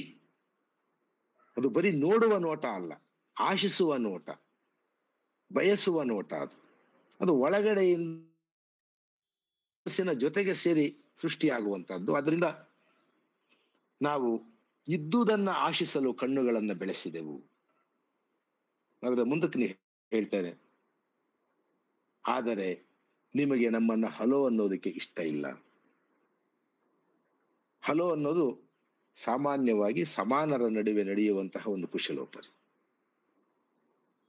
ಸಮಾನ ನಾಗರಿಕರು ಪರಸ್ಪರ ಸಂಧಿಸಿದಾಗ, ಸ್ನೇಹ ಉಳ್ಳವರು ಪರಸ್ಪರ ಸಂಧಿಸಿದಾಗ, ಸ್ನೇಹ ಇರಲಿ ಬಿಡಲಿ, ಯಾರ ಬಗ್ಗೆ ನಮಗೆ ತಿರಸ್ಕಾರ ಇಲ್ಲ, ಯಾರ ಬಗ್ಗೆ ನಮಗೆ ದ್ವೇಷ ಇಲ್ಲ, ಯಾರ ಬಗ್ಗೆ ನಮಗೆ ಈರ್ಷ್ಯೆ ಇಲ್ಲ, ಅಂತಹವರು ಸಹಜವಾಗಿ ಎದುರಾದ್ರೆ ಪಾಶ್ಚಾತ್ಯ ಸಮಾಜದಲ್ಲಿ ಹಲೋ ಅಂತ ಹೇಳ್ತಾರೆ. ನಮ್ಮಲ್ಲಿ ಸಹಜವಾಗಿ ನಾವು ಯಾರನ್ನಾದ್ರೂ ಭೇಟಿ ಮಾಡಿದ್ರೆ ನಾವು ನಕ್ಕು ಅವರನ್ನ ಆ ಮುಖಾಂತರವಾಗಿ ಶುಭಾಶಯಗಳ ರೀತಿಯಲ್ಲಿ ಅದನ್ನು ನಾವು ವ್ಯಕ್ತಪಡಿಸ್ತೀವಿ. ಆದರೆ ಈ ಹಡಗಿನಲ್ಲಿರುವ ಈ ಎರಡು ಗುಂಪುಗಳಲ್ಲಿರುವ ಇನ್ನೊಂದು ಪ್ರಯಾಣಿಕರ ಗುಂಪಿಗೆ ಇವರನ್ನ ಹಲೋ ಅಂತ ಹೇಳೋದಕ್ಕೂ ಕೂಡ ಅವರಿಗೆ ಇಷ್ಟ ಇಲ್ಲ.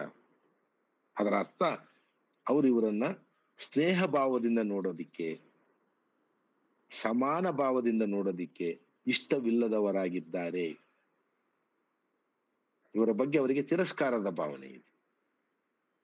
ಇವರ ಬಡವರ ಆಗಿದಾರೋ ಅಥವಾ ಬಡವರನ್ನ ಆಗಿಸಲಾಗಿದೆಯೋ, ಆದರೆ ಅವರಿಗೆ ಅವರ ಜೊತೆಗೆ ಸ್ನೇಹ ಭಾವದಿಂದ ಇರುವುದಕ್ಕೆ, ಸಮಾನ ಭಾವದಿಂದ ವ್ಯವಹರಿಸುವುದಕ್ಕೆ ಇಷ್ಟವಿಲ್ಲವಾಗಿದೆ. ಅದನ್ನ ಕವಿ ಹಲೋ ಎನ್ನುವುದಕ್ಕೆ ನಿಮಗೆ ಇಷ್ಟವಿಲ್ಲ, ನಮ್ಮೊಡನೆ ಆಡಲು ನಿಮಗೆ ಇಷ್ಟವಿಲ್ಲ. ಇದು ಕೂಡ ಸ್ನೇಹ ಭಾವವನ್ನು ವಿವರಿಸುವಂತಹದ್ದೇ. ಯಾರ ಜೊತೆಗೆ ನಾವು ಆಟ ಆಡ್ತೀವಿ? ಸಮಾನರ ಜೊತೆಗೆ, ಸ್ನೇಹಪೂರ್ವಕವಾಗಿರೋ ಜೊತೆಗೆ, ನೆರೆಹೊರೆಯವರ ಜೊತೆಗೆ. ಯಾರ ಜೊತೆಗೆ ನಾವು ಬಾಲ್ಯವನ್ನು ಕಳೀತೀವಿ ಅಥವಾ ಬೆಳೆದ ಮೇಲೂ ಯಾರ ಸಹವಾಸದಲ್ಲಿ ನಾವು ಇರ್ತೀವಿ ಅಂಥವ್ರ ಜೊತೆಗೆ ಆಟ ಆಡ್ತೀವಿ. ಆದ್ದರಿಂದ ಪ್ರಯಾಣಿಕರ ಈ ಗುಂಪು ಕೇಳುತ್ತೆ, ನಿಮಗೇಕೆ ಅಷ್ಟೊಂದು ಅನುಕೂಲಗಳು? ಆ ಪ್ರಶ್ನೆ ಒಳಗಡೆ ಒಂದು ಸೂಚನೆ ಇದೆ. ಯಾಕಂದ್ರೆ ನಾವು ಹಡಗಿಗೆ ಬಂದಾಗ ಎಲ್ಲರೂ ಬೆತ್ತಲೆ ಇದ್ದೆವು, ಖಾಲಿ ಕೈಯವರಾಗಿದ್ದೆವು, ಕತ್ತಲಾಗಿತ್ತು. ಆಗ ಜ್ಞಾನದ ಬೆಳಕು ಕೂಡ ಇರಲಿಲ್ಲ. ನಾವೆಲ್ಲ ಒಂದೇ ಜಾಗದಿಂದ ಬಂದೆವು. ಆದರೆ ಇಷ್ಟೊಂದು ಅನುಕೂಲಗಳು ನಿಮಗೆ ಕೊಟ್ಟವರು ಯಾರು? ಅದು ಅವರ ಪ್ರಶ್ನೆ. ಆದ್ದರಿಂದ ಕವಿ ಈಗ ಇದ್ದಕ್ಕಿದ್ದಂತೆ ಸಮೂಹ ಸಂಭಾಷಣೆಯ ಈ ಕಾವ್ಯದ ರಚನೆಯ ವಿಧಾನವನ್ನ ಇದ್ದಕ್ಕಿದ್ದಂತೆ ಕವಿ ತಾನು ವ್ಯಕ್ತಿಯಾಗಿ ಹೇಳುವುದಕ್ಕೆ ಶುರು ಮಾಡ್ತಾನೆ. ಯಾಕಂದ್ರೆ ಇದನ್ನ ಅವನು ಸಾಕ್ಷೀಕರಿಸ್ತಾ ಇದ್ದಾನೆ. ಈ ಲೋಕ ವ್ಯವಹಾರವನ್ನ, ಆ ಹಡಗಿನ ಮೇಲೆ ನಡೀತಾ ಇರುವಂತಹ ವಿದ್ಯಮಾನವನ್ನ, ಈ ವಾದ ವಿವಾದವನ್ನ ಕವಿ ನೋಡ್ತಾ ಇದ್ದಾನಾದ್ರಿಂದ ಈಗ ಅವನು ಹೇಳ್ತಾ ಇದ್ದಾನೆ, ಹೀಗೆ ಪ್ರಯಾಣ ಬೆಳೆಸಲು ನನಗಿಷ್ಟವಿಲ್ಲ. ಅಲ್ಲಿಯವರೆಗೂ ಅದು ಒಂದು ಗುಂಪು ಇನ್ನೊಂದು ಗುಂಪನ್ನ ಪ್ರಶ್ನಿಸುವ ವಿಧಾನದಲ್ಲಿ ಬಂದಂತಹ ಕವಿತೆಯ ದಾಟಿ ನಿರೂಪಣೆ ಇದ್ದಕ್ಕಿದ್ದಂತೆ ಈಗ ವ್ಯಕ್ತಿಯಾಗಿ ನನಗೆ ಇಷ್ಟವಿಲ್ಲ, ಅದನ್ನ ನಾನು ಗಮನಿಸ್ತಾ ಇದ್ದೀನಿ, ಈ ವಿದ್ಯಮಾನವನ್ನ ಗಮನಿಸ್ತಾ ಇದ್ದೀನಿ. ಆದ್ದರಿಂದ ಈ ರೀತಿ ಪ್ರಯಾಣ ಬೆಳೆಸಲು ನನಗೆ ಇಷ್ಟವಿಲ್ಲ. ಯಾಕೆ ಇಷ್ಟವಿಲ್ಲ? ಮೂಲೆಗಳಲ್ಲಿ ಅವಿತು ಕೂತ ದುಃಖ ಸಿಕ್ಕಿದಾಗ, ಈ ಹಡಗಿನಲ್ಲೇನೆ ಎಲ್ಲರೂ ಬಂದು ಲಾಂಜಿ ಮೇಲೆ ಕೂತಿಲ್ಲ, ಅಲ್ಲಿರೋ ಕುರ್ಚಿಗಳ ಮೇಲೆ ಕೂತಿಲ್ಲ, ಅಥವಾ ಅದರ ಮೂಕಿನ ಮೇಲೆ, ಅದರ ಡೆಕ್ ಮೇಲಕ್ಕೆ ಹೋಗ್ಬಿಟ್ಟು ಆ ಸಮುದ್ರದ ಗಾಳಿಯನ್ನು ಆಸ್ವಾದಿಸ್ತಾ ಇಲ್ಲ, ಆ ಸಮುದ್ರದ ಅಲೆಗಳನ್ನ ನೋಡ್ತಾ ಇಲ್ಲ. ಅವ್ರಿಗೆ ಆ ರೀತಿಯಾಗಿರುವಂತಹ ಸ್ವಾತಂತ್ರ್ಯವೂ ಇಲ್ಲ, ಅವ್ರಿಗೆ ಹಕ್ಕುದಾರಿಕೆ ಇದ್ದಂತಿಲ್ಲ. ಹಂಗಾಗಿ ಮೂಲೆಗಳಲ್ಲಿ ಅವಿತು ಕೂತಿದ್ದಾರೆ, ಟಿಕೆಟ್ ಇಲ್ಲದೆ ಪ್ರಯಾಣಿಸೋ ರೀತಿಯಲ್ಲಿ. ಸಾಮಾನ್ಯವಾಗಿ ಟ್ರೈನ್ಗಳಲ್ಲಿ ಆ ರೀತಿಯಾಗಿರುವಂತಹ ಪ್ರಯಾಣಿಕರನ್ನ ನಾವು ನೋಡ್ತೀವಿ. ಹಡಗುಗಳಲ್ಲೂ ಆ ರೀತಿಯ ಪ್ರಯಾಣಿಕರು ಇರ್ತಿದ್ರು ಅನ್ನುವಂತಹ ಕಥೆಗಳನ್ನ ನಾವು ಕೇಳಿದ್ದೀವಿ. ಅವರು ಮೂಲೆಗಳಲ್ಲೆಲ್ಲೋ ಕತ್ತಲ ಮೂಲೆಗಳಲ್ಲಿ ಅವಿಸಿಟ್ಟುಕೊಂಡಿರುತ್ತಿದ್ರು. ತಮಗೆ ಇಲ್ಲಿ ಪ್ರಯಾಣ ಮಾಡೋದು ಹಕ್ಕಿಲ್ಲ, ಮತ್ತು ಅವ್ರು ಕಂಡು ಹಿಡಿದ್ರೆ ಹಡಗಿನಿಂದ ಕೆಳಗೆ ಇಳಿಸ್ಬಿಡ್ತಾರೆ, ರೈಲಿಂದ ಕೆಳಗಡೆ ಇಳಿಸ್ಬಿಡ್ತಾರೆ ಅನ್ನುವ ರೀತಿಯಲ್ಲಿ ಮೂಲೆಗಳಲ್ಲಿ, ಟಾಯ್ಲೆಟ್ಗಳಲ್ಲಿ ಅವಿತು ಕೂತಿರುವಂತಹ ಪ್ರಯಾಣಿಕರನ್ನ ನಾವು ನೋಡಿದ್ದೀವಿ. ಆ ರೀತಿಯಾದ ಪರಿಸ್ಥಿತಿ ಈ ಪ್ರಯಾಣದಲ್ಲೂ ನಿರ್ಮಾಣವಾಗಿದೆ, ಈಗಿರುವ ಸನ್ನಿವೇಶದಲ್ಲಿ ಇದೆ. ಆದ್ದರಿಂದ ಮೂಲೆಗಳಲ್ಲಿ ಅವಿತು ಕೂತ ದುಃಖ ಸಿಕ್ಕಿದಾಗ, ಹಡಗಿನ ಮೇಲೆ, ಅದರ ಮೂಕಿನ ಮೇಲೆ ಎಲ್ಲರೂ ಕೂಡ ಹರ್ಷದಿಂದಲೋ ಸಂತೋಷದಿಂದಲೋ ಮಾತಾಡ್ತಾ ಇರಬೇಕಾಗಿತ್ತು. ಆದರೆ ಅಲ್ಲಿಯ ಮೂಲೆಗಳಲ್ಲಿ ದುಃಖ ಅವಿತು ಕೂತಿದೆ. ಅದು ಸಿಕ್ಕಿದಾಗ, ಪ್ರೀತಿ ಇಲ್ಲದ ಕಣ್ಣುಗಳಿರುವಾಗ ಎಲ್ಲಿ ಭೀತಿ ಇರುತ್ತೆ ಅಲ್ಲಿ ಪ್ರೀತಿ ಎಲ್ಲಿರೋದಕ್ಕೆ ಸಾಧ್ಯ? ಎಲ್ಲಿ ಹಸಿವೆ ಇರುತ್ತೆ ಅಲ್ಲಿ ಪ್ರೀತಿ ಇರೋದಕ್ಕೆ ಎಲ್ಲಿ ಸಾಧ್ಯ? ಎಲ್ಲಿ ದಮನಕ್ಕೋ ದಬ್ಬಾಳಿಕೆಗೋ ಒಳಗಾಗಿರ್ತಾರೆ, ಭೀತರಾಗಿರ್ತಾರೆ, ನಾವು ಇವರಿಗೆ ಸರಿಸಮಾನರಾದ ಹಕ್ಕುದಾರರಲ್ಲವೇನೋ ಅನ್ನುವಂತಹ ಭಾವನೆಯಲ್ಲಿರ್ತಾರೆ, ಅಂತಹ ಕಣ್ಣುಗಳಲ್ಲಿ ಪ್ರೀತಿ ಇರೋದಕ್ಕೆ ಸಾಧ್ಯ ಇಲ್ಲ. ಅಲ್ಲಿ ಬರೀ ಭೀತಿ ಇರುತ್ತೆ, ಅಥವಾ ಅವು ಬಹಳ ಶೂನ್ಯ ಭಾವದಲ್ಲಿರ್ತವೆ. ಪ್ರೀತಿಯನ್ನ ವ್ಯಕ್ತಪಡಿಸೋದಕ್ಕಾಗ್ಲಿ, ಪ್ರೀತಿಯನ್ನ ಆಶಿಸುವುದಕ್ಕಾಗಲಿ ಆ ಕಣ್ಣುಗಳಿಗೆ ಸಹಜವಾದ ಅವಕಾಶಗಳಿಲ್ಲ, ಆ ಸನ್ನಿವೇಶ ಪೂರಕವಾಗಿಲ್ಲ. ಪ್ರೀತಿ ಇಲ್ಲದ ಕಣ್ಣುಗಳಿರುವಾಗ, ಹಸಿದ ಬಾಯಿಗಳಿರುವಾಗ, ಹಸಿದ ಬಾಯಿಗಳು ನೆಮ್ಮದಿಯಾಗಿ ಖುಷಿಯಲ್ಲಿ ಎಲ್ಲರ ಜೊತೆ ಬೆರೆಯುವಂತಹ ಮನೋಭಾವದಲ್ಲಿ ಇರೋದಿಲ್ಲ. ಅಂತವ್ರ ಕಣ್ಣಲ್ಲಿ ಪ್ರೀತಿ ಇರೋದಕ್ಕೆ ಸಾಧ್ಯ ಇಲ್ಲ. ಯಾಕಂದ್ರೆ ಹಸಿವೆಯೇ ಪ್ರಧಾನ ಆಗುವುದು. ಹಸಿವೆ ತೀರಿದ ಮೇಲೆ ಪ್ರೀತಿ ಹುಟ್ಟುತ್ತೆ, ಹಸಿವೆ ತೀರಿದ ಮೇಲೆ ಸ್ನೇಹ ಹುಟ್ಟುತ್ತೆ.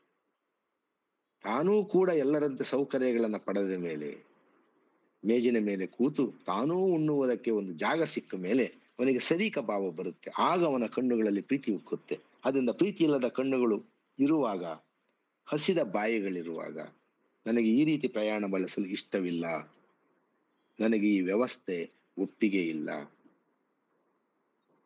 ವ್ಯಕ್ತಿಯಾಗಿ, ಕವಿಯಾಗಿ, ಇದರ ನೋಡುಗನಾಗಿ ಅಥವಾ ಇದರ ಭಾಗಿದಾರನಾಗಿ ನನಗೆ ಇದು ಇಷ್ಟವಿಲ್ಲ. ಬರುವ ಮಳೆಗಾಲಕ್ಕೋಸ್ಕರ ಬಟ್ಟೆಗಳಲ್ಲಿ, ಮಳೆಗಾಲದಲ್ಲಿ ಹೆಚ್ಚಿನ ಬಟ್ಟೆಗಳು ಬೇಕು ಬೆಚ್ಚಗಿರೋದಕ್ಕೋಸ್ಕರವಾಗಿ.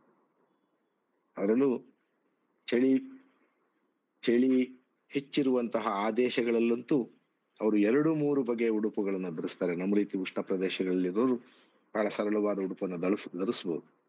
ಆದ್ರೆ ಅವರ ಮಳೆಗಾಲಕ್ಕೆ ವಿಶೇಷವಾದ ಬಟ್ಟೆಗಳು ಬೇಕು. ಮಳೆಗಳಲ್ಲಿ ಹೋದರೆ ನೆನೆದೇ ಇರೋ ರೀತಿಯಲ್ಲಿ ದೇಹವನ್ನು ಕಾಪಾಡೋದಿಕ್ಕೆ. ಚಳಿಗಾಲಕ್ಕಂತೂ ಮೊದಲೇ ಇಲ್ಲ.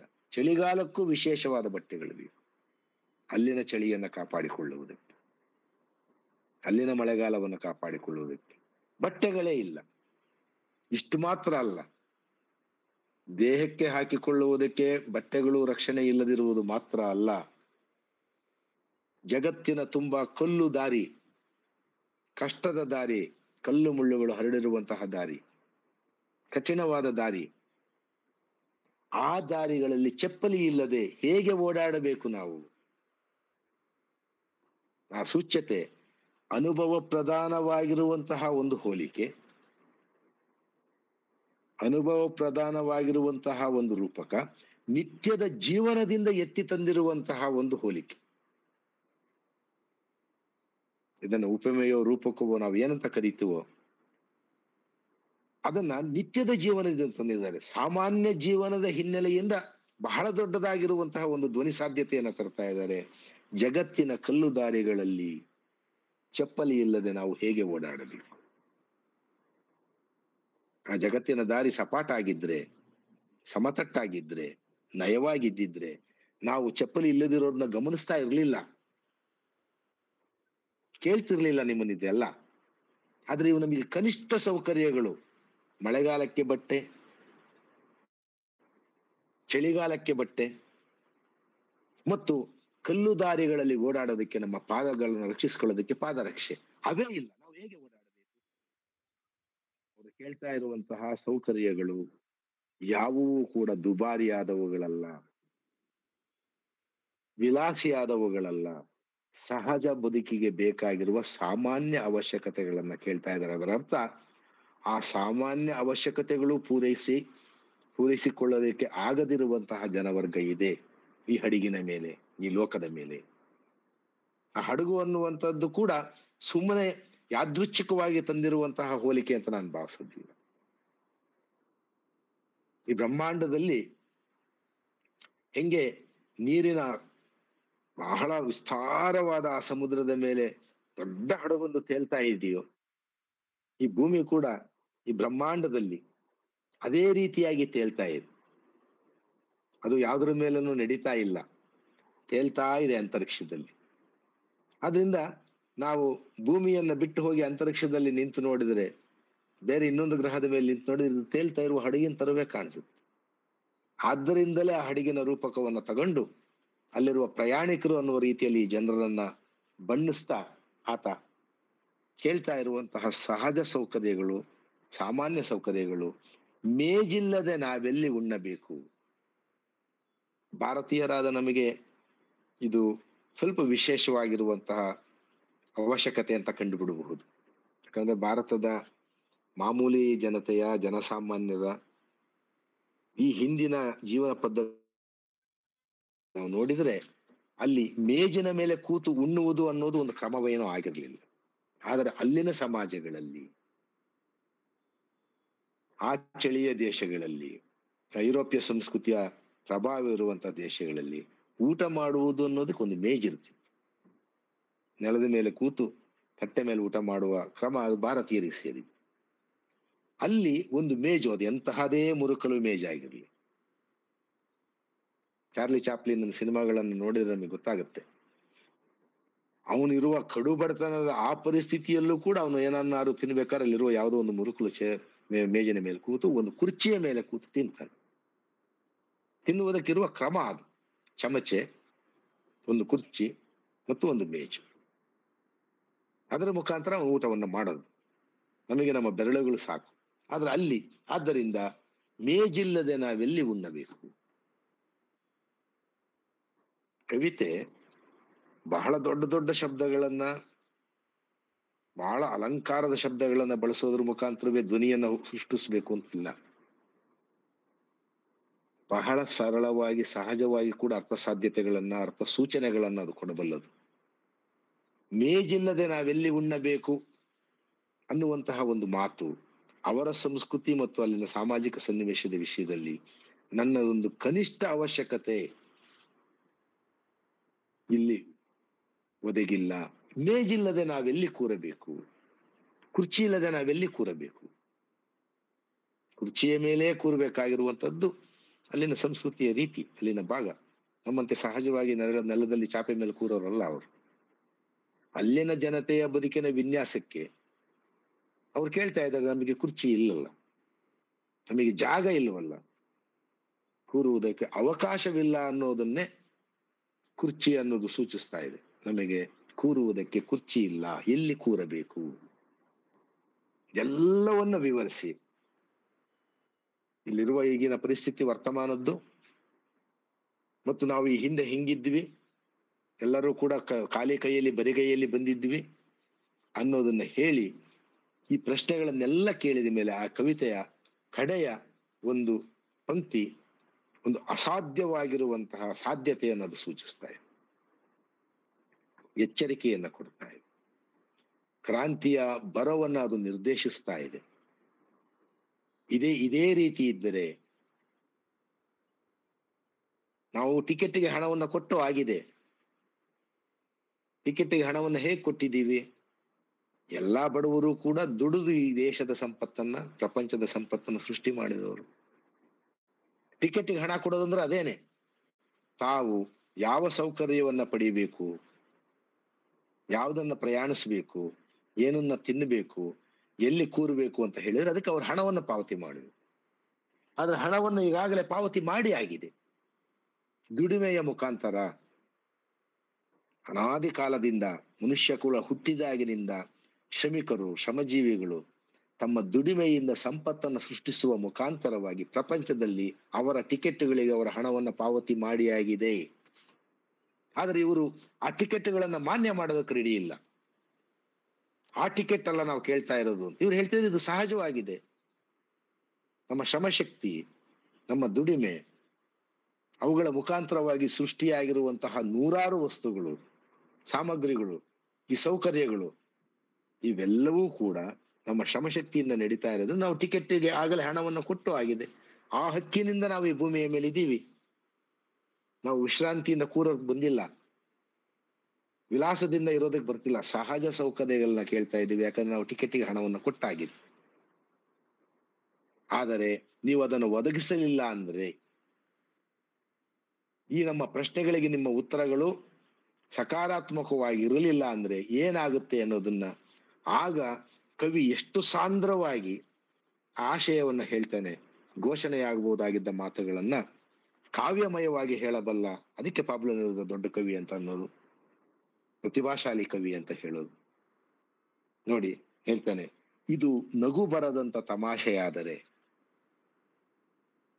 ಸಾಮಾನ್ಯವಾಗಿ ವಾದ ಮತ್ತು ಜಗಳವನ್ನ ಮಾಡ್ಕೊಳ್ಬೇಕಾದ್ರೆ ಮಾತಾಡಬಹುದಾಗಿರೋ ಒಂದು ಸರಳ ಮಾತು. ಇದು ನಗು ಬರದಂತ ತಮಾಷೆಯಾದರೆ. ತಮಾಷೆ ಆದ್ರೆ ಸಾಮಾನ್ಯವಾಗಿ ನಗು ಬರಬೇಕು. ಆದ್ರೆ ಇದು ನಗು ಬರದಂತ ತಮಾಷೆ ತರ ನಿಮಗೆ ಕಾಣಿಸ್ತಾ ಇದೆಯಾ? ಯಾಕಂದ್ರೆ ಇದೇನು ಇವ್ರು ಯಾಕೆ ಕೇಳ್ತಾ ಇದ್ದಾರೆ ಇಷ್ಟೆಲ್ಲ ಸೌಕರ್ಯ ಅಂತೇಳಿ. ಆದ್ರೆ ನಾವು ಆ ಸೌಕರ್ಯಗಳನ್ನ ಕೇಳೋದಕ್ಕೆ ಟಿಕೆಟ್ಗೆ ಆಗಲೇ ಹಣವನ್ನು ಕೊಟ್ಟಿದ್ದೀವಿ. ಆದ್ದರಿಂದ ನಿಮಗಿದು ನಗು ಬರದಂತ ತಮಾಷೆ ಆದ್ರೆ, ನಗೋ ತಮಾಷೆ ಆಗಿದ್ರೆ ನಕ್ಕು ಮರೀತಿದ್ರಿ. ಅಂದ್ರೆ ಇದೇನು ಸಮಸ್ಯೆ, ಈ ರೀತಿಯಾಗಿ ಮಾಡ್ತಾ ಇದ್ದಾರೆ ಅಂತ ನಿಮಗೆ ಏನಾರು ಅನ್ನಿಸ್ತಾ ಇದ್ರೆ, ಇದು ನಗು ಬರದಂತ ತಮಾಷೆಯಾದರೆ ಬೇಗ ಮುಗಿಸಲು ನಿರ್ಧರಿಸಿ ಸ್ವಾಮಿ. ಈ ತಾರತಮ್ಯವನ್ನ, ಕೆಲವರಿಗೆ ಸೌಕರ್ಯಗಳಿಲ್ಲದಿರುವುದನ್ನ, ಕೆಲವರಿಗೆ ಮಾತ್ರ ಅಲ್ಲಿ ಸೌಕರ್ಯಗಳಿರೋದನ್ನ, ಕೆಲವರಿಗೆ ಹಕ್ಕುಗಳಿಲ್ಲದಿರೋದನ್ನ, ಬೇಗ ಮುಗಿಸಲು ನಿರ್ಧರಿಸಿ ಸ್ವಾಮಿ. ಗಾಂಭೀರ್ಯದಿಂದ ಮಾತಾಡಿ. ಈಗ ಏನೋ ನಗಚಾಷ್ಟಿಕೆ ಮಾಡಿ ಇದು ಮಾತು ಮರ್ಸಕ್ ಟ್ರೈ ಮಾಡಬೇಡಿ.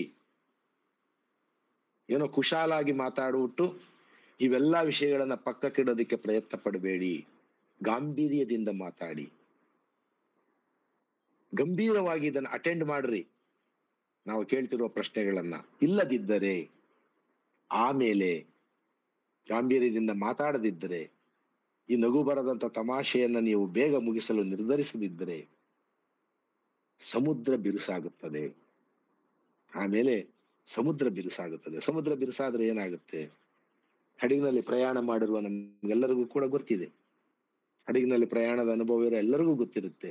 ಸಮುದ್ರ ಬಿರುಸಾದರೆ ಹಡಗು ಸುಲಲಿತವಾಗಿ ತೇಲೋದಿಲ್ಲ, ಹೊಯ್ದಾಡೋದಕ್ಕೆ ಶುರುವಾಗ್ಬಿಡುತ್ತೆ. ಹೊಯ್ದಾಟ, ಆ ದೊಡ್ಡ ದೊಡ್ಡ ತೆರೆಗಳು ಎದ್ದು ಬಿಡುತ್ತೆ. ಹಡಗಿಗೆ ನೀರು ನುಗ್ಗಕ್ ಶುರುವಾಗ್ಬಿಡುತ್ತೆ. ಹಡಗಿನಲ್ಲಿ ಜೋಡಿಸಿಟ್ಟಿರುವ ಸಾಮಾನುಗಳು ಚಲ್ಲಾಪಿಲ್ಲಿಯಾಗಿ ಬಿದ್ದೋಗಕ್ ಶುರುವಾಗುತ್ತೆ. ಚೀರಾಟ ಕಿರಿಚಾಟ ಶುರುವಾಗೋಗುತ್ತೆ ಹಡಗಿನ ಮೇಲೆ. ಕೆಲವರಿಗೆಲ್ಲ ವಾಂತಿ ಭೇದಿ ಶುರುವಾಗ್ಬಿಡುತ್ತೆ. ಯಾಕಂದ್ರೆ ಹಡಗು ಸುಮ್ಮನೆ ಹಾಯಾಗಿ ತೇಲೋದಿಲ್ಲ. ಆಗ ಸಮುದ್ರ ಬಿರುಸಾಗುತ್ತದೆ. ಆ ರೀತಿಯಾದ ಪ್ರಕ್ಷೋಭೆ ಉಂಟಾಗುತ್ತದೆ. ರಕ್ತವೇ ಮಳೆಯಾಗುತ್ತದೆ. ಮಳೆಯಾಗುವ ಸಂದರ್ಭದಲ್ಲಿ ಸಮುದ್ರ ಬಿರುಸಾಗೋದು ಸಹಜ. ಆದ್ರೆ ಆಗ ಆಗೋದು ಸಹಜವಾದ ಮಳೆ, ನೀರಿನ ಮಳೆ. ಇಲ್ಲಿ ಈ ಸನ್ನಿವೇಶದಲ್ಲಿ ಸಮುದ್ರ ಬಿರುಸಾದರೆ ಆಗುವ ಮಳೆ ರಕ್ತದ ಮಳೆಯಾಗುತ್ತದೆ. ಕ್ರಾಂತಿಯ ಒಂದು ಸನ್ನಿವೇಶ ಉಂಟಾಗುತ್ತದೆ ಅನ್ನುವುದನ್ನ ಇಷ್ಟು ಸೂಚ್ಯವಾಗಿ, ಇಷ್ಟು ಕಾವ್ಯಮಯವಾಗಿ ನೆರುದ ಹೇಳಬಲ್ಲವನಾಗಿದ್ದಾನೆ.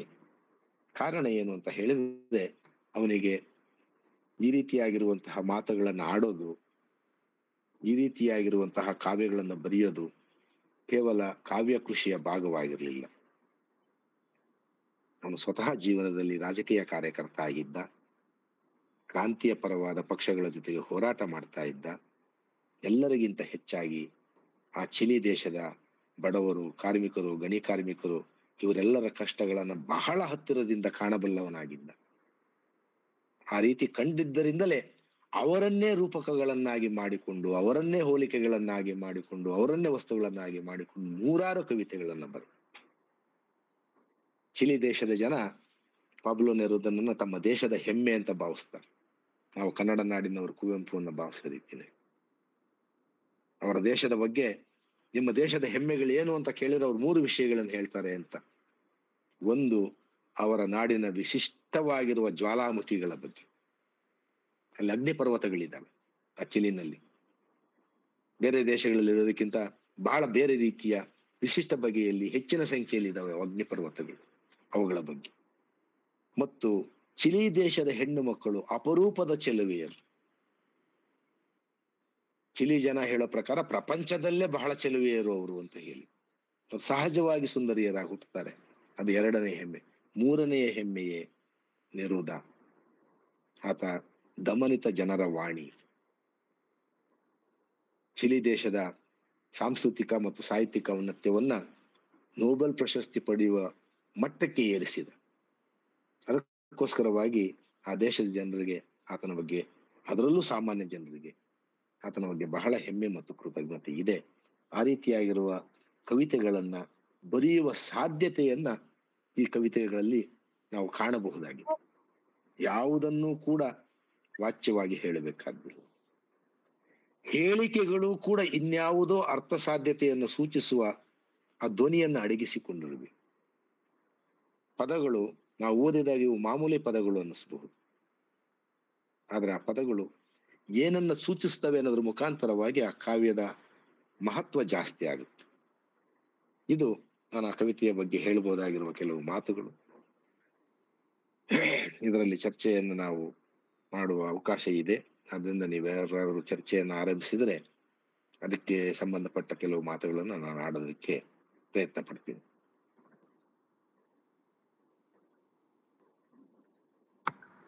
Sir, thank you sir. ತುಂಬಾ ಒಳ್ಳೆ ವಿಶ್ಲೇಷಣೆ. ಸರ್, ಒಂದಷ್ಟು ಪ್ರಶ್ನೆಗಳು ಬಂದಿದ್ದಾವೆ. ಸರ್ ಕೇಳಿಸ್ತೀವಿ ಸರ್. Okay sir. ಕೇಳಿಸ್ತಾ ಇದೆ. ಒಬ್ಬ ವ್ಯಕ್ತಿಯು ಸೂಕ್ಷ್ಮವಾಗಿದ್ದರೆ ಉತ್ತಮ ಕಾವ್ಯವನ್ನ ಅರ್ಥ ಮಾಡಿಕೊಳ್ಳಲು ಸಾಧ್ಯವಾಗಬಹುದು. ಆದರೆ ಸರ್ ಕೇಳಿಸ್ತಾ ಇದೆ. ಸರ್ ಮೈಥಿಲಿ ರಾವ್ ಮೇಡಮ್ ಅವರೊಂದು ಪ್ರಶ್ನೆ ಕೇಳಿದ್ದಾರೆ ಸರ್ ಅಲ್ಲಿ. ಒಬ್ಬ ವ್ಯಕ್ತಿಯು ಸೂಕ್ಷ್ಮವಾಗಿದ್ದರೆ ಉತ್ತಮ ಕಾವ್ಯವನ್ನ ಅರ್ಥ ಮಾಡಿಕೊಳ್ಳಲು ಸಾಧ್ಯವಾಗಬಹುದು. ಆದರೆ ಒಂದು ಪಠ್ಯವನ್ನ ಅನುವಾದಿಸುವಾಗ ಓದುಗರು ಸಾಂಸ್ಕೃತಿಕವಾಗಿ, ರಾಜಕೀಯವಾಗಿ ಅಲ್ಲದ ಸಂದರ್ಭದೊಂದಿಗೆ ಸಂಪರ್ಕ ಸಾಧಿಸಲು ಸಾಧ್ಯವಾಗದಿದ್ದರೆ ಏನು ಅಂತೇಳಿ ಒಂದು ಪ್ರಶ್ನೆ ಕೇಳಿದ್ದಾರೆ ಸರ್. ಈಗ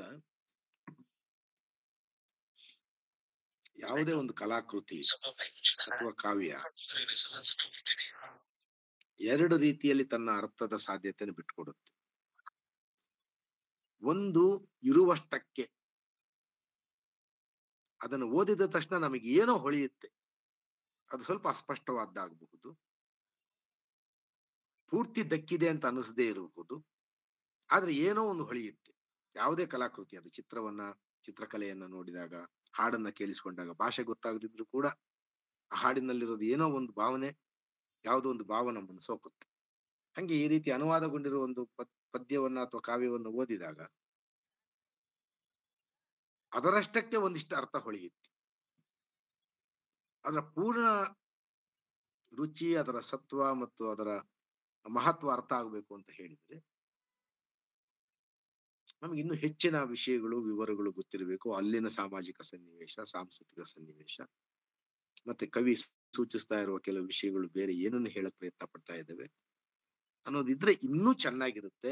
ಆದ್ರೆ ತನ್ನಷ್ಟಕ್ಕೂ ಕೂಡ ಅನುವಾದದಲ್ಲಿ ಓದುಗನನ್ನು ತಲುಪಬಲ್ಲಂತಹ ಕಲಾಕೃತಿ ಅಥವಾ ಕಾವ್ಯಕೃತಿ ನಿರುವುದನದು ಅಂತ ನನ್ನ ಭಾವನೆ. Sir thank you sir. ಇನ್ನೊಬ್ರು ದಸ್ತಗಿರ್ ಸಾಬ್ ನದಾಪ್ ಅವರು ಒಂದು ಪ್ರಶ್ನೆ ಕೇಳಿದ್ದಾರೆ ಸರ್. ಸೈದ್ಧಾಂತಿಕ ಬದ್ಧತೆಯು ಕಾವ್ಯದ ಕಲಾತ್ಮಕತೆಗೆ ಅಡ್ಡಿ ಎಂಬ ಬೀಸು ಹೇಳಿಕೆಯೊಂದು ಇದೆ. ಆ ಮಾತು ಎಷ್ಟು ಸರಿ? ನರೋಡ ಅದನ್ನ ಹೇಗೆ ನಿಭಾಯಿಸಿದ್ರು ಅಂತೇಳಿ ಕೇಳಿದ್ದಾರೆ ಸರ್. ಈಗ ಸೈದ್ಧಾಂತಿಕ ಬದ್ಧತೆ ಎನ್ನುವುದು ನಮ್ಮ ನಿತ್ಯ ಜೀವನದ,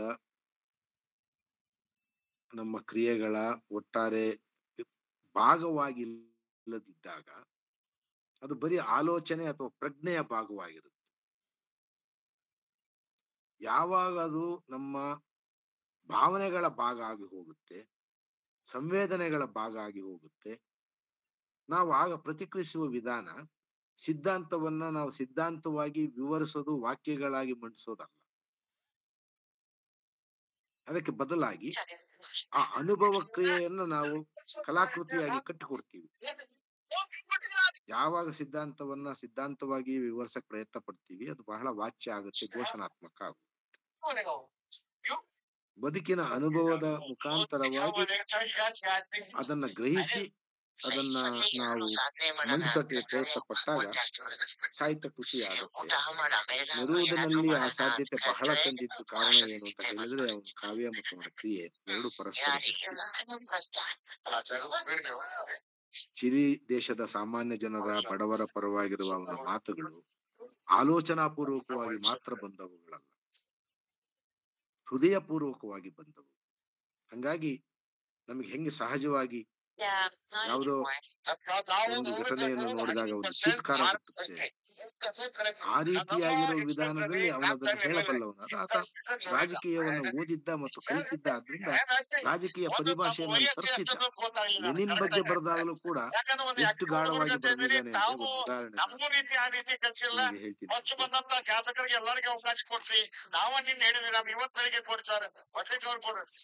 ಲೆನಿನ್ ನಿನ್ನ ಕುರಿತು ಮಾತನಾಡಬೇಕಾದರೆ ಸಾಮಾನ್ಯ ಪದಗಳನ್ನು ಬೀಳ್ಕೊಡಬೇಕು. ನಾನು ಮಾತನಾಡಬೇಕಾಗಿರುವುದು ನೇಗಿಲುಗಳೊಂದಿಗೆ, ನೇಗಿಲ ಗೆರೆಗಳೊಂದಿಗೆ, ಗುದ್ದಲೆಗಳೊಂದಿಗೆ, ಸೆಣಕಿಗಳೊಂದಿಗೆ ಇದೆ. ಇಲ್ಲಿದೆ ನೋಡಿ. ಲೆನಿನ್, ನಿನ್ನನ್ನು ಕುರಿತು ಮಾತಾಡಬೇಕಾದರೆ ಸಾಮಾನ್ಯ ಪದಗಳನ್ನು ಬೀಳ್ಕೊಡಬೇಕು. ನಾನು ಬರೆಯಬೇಕಾಗಿರುವುದು ಮರಗಳೊಂದಿಗೆ, ಗೋಧಿಯ ತೆನೆಗಳೊಂದಿಗೆ, ಚಕ್ರ ನೇಗಿಲುಗಳೊಂದಿಗೆ, ಸತ್ಯಾಂಶಗಳಂತೆ ಭೂಮಿಯಂತೆ ನೀನು ನಿಷ್ಕೃಷ್ಟ. ಅವನ ಮನಸ್ಸು ಉರಿದದ್ದು ನಿಜ.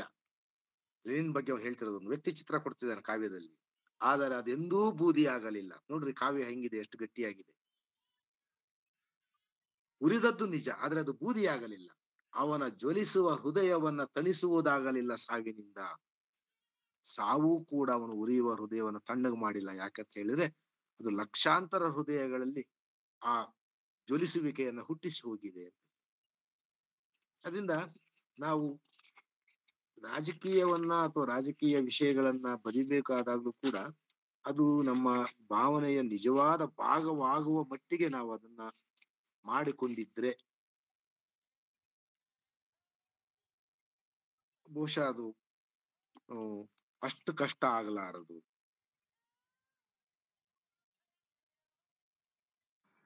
Sir thank you sir. ಇಲ್ಲಿ ಮೈಥಿಲಿ ರಾವ್ ಮೇಡಮ್ ಅವರು ತೇಜಸ್ವಿನಿ ಅವರು ಮೂಲ ಚೀಲಿ ಭಾಷೆಯಲ್ಲಿ ಅನುವಾದಿಸಿದ್ದಾರೆ ಅಂತ. ನನಗೆ ಅದ್ರ ಬಗ್ಗೆ ಪೂರ್ತಿಯಾಗಿ ಗೊತ್ತಿಲ್ಲ. ಅವರೇ ಬರ್ಕೊಂಡಿರೋ ರೀತಿನಲ್ಲಿ ಅನುವಾದಕರ ಮಾತಲ್ಲಿ ಅವ್ರು ಬರ್ಕೊಂಡಿರೋದು ಸ್ಪ್ಯಾನಿಷ್ ಭಾಷೆಯ ಕವಿತೆಗಳನ್ನ ಇಂಗ್ಲಿಶಿನ ನೆರವಿನಿಂದ ಕನ್ನಡಕ್ಕೆ ತರಲಾಗಿದೆ. ಮತ್ತು ಆ ರೀತಿಯಾಗಿ ಅದನ್ನ ಕನ್ನಡಕ್ಕೆ ಅನುವಾದ ಮಾಡಬೇಕಾದ್ರೆ ಅವರಿಗೆ ಆ ಸ್ಪ್ಯಾನಿಷ್ ಭಾಷೆಯ ಪರಿಚಯ ಇದ್ದ ಒಬ್ಬ ಸ್ನೇಹಿತರು ನೆರವು ನೀಡಿದ್ದಾರೆ. ಆ ಪದಗಳ ಅರ್ಥ ಏನು, ಅಲ್ಲಿ ವಿಶೇಷ ಸಂಕೇತ ಏನು ಅನ್ನುವ ರೀತಿಯಲ್ಲಿ ನೀವು ಆ ಪುಸ್ತಕದ ಪ್ರಸ್ತಾವನೆಯನ್ನು ಓದಿದ್ರೆ ತೇಜಸ್ವಿನಿ ನಿರಂಜನ ಅವ್ರು ಬರೆದಿರೋದು ಅದರಲ್ಲಿ ಅವ್ರು ಸ್ಪಷ್ಟ ಮಾಡಿದ್ದಾರೆ. ಸ್ಪ್ಯಾನಿಷ್ ಭಾಷೆಯ ಕವಿತೆಗಳು ಸ್ಪ್ಯಾನಿಷ್ನಲ್ಲೂ ಓದಿ ಕೇಳಿಸಿಕೊಂಡು ಇಂಗ್ಲಿಷ್ ಭಾಷೆಯ ನೆರವಿನಿಂದ ಕನ್ನಡಕ್ಕೆ ತಂದಿದ್ದಾರೆ. ಸರ್ ಬಸವರಾಜ್ ಕೊಡಗುಂಟೆ ಸರ್ ಅವರು ಒಂದು ಪ್ರಶ್ನೆ ಕೇಳಿದ್ರಲ್ಲಿ, ಪ್ರಕೃತಿಯಲ್ಲಿ ಇರುವ ಅಸಮಾನತೆಯ ಬಗೆಗೆ ಕವನ ಯಾವ ನಿಲುವನ್ನ ತಳೆಯುತ್ತದೆ?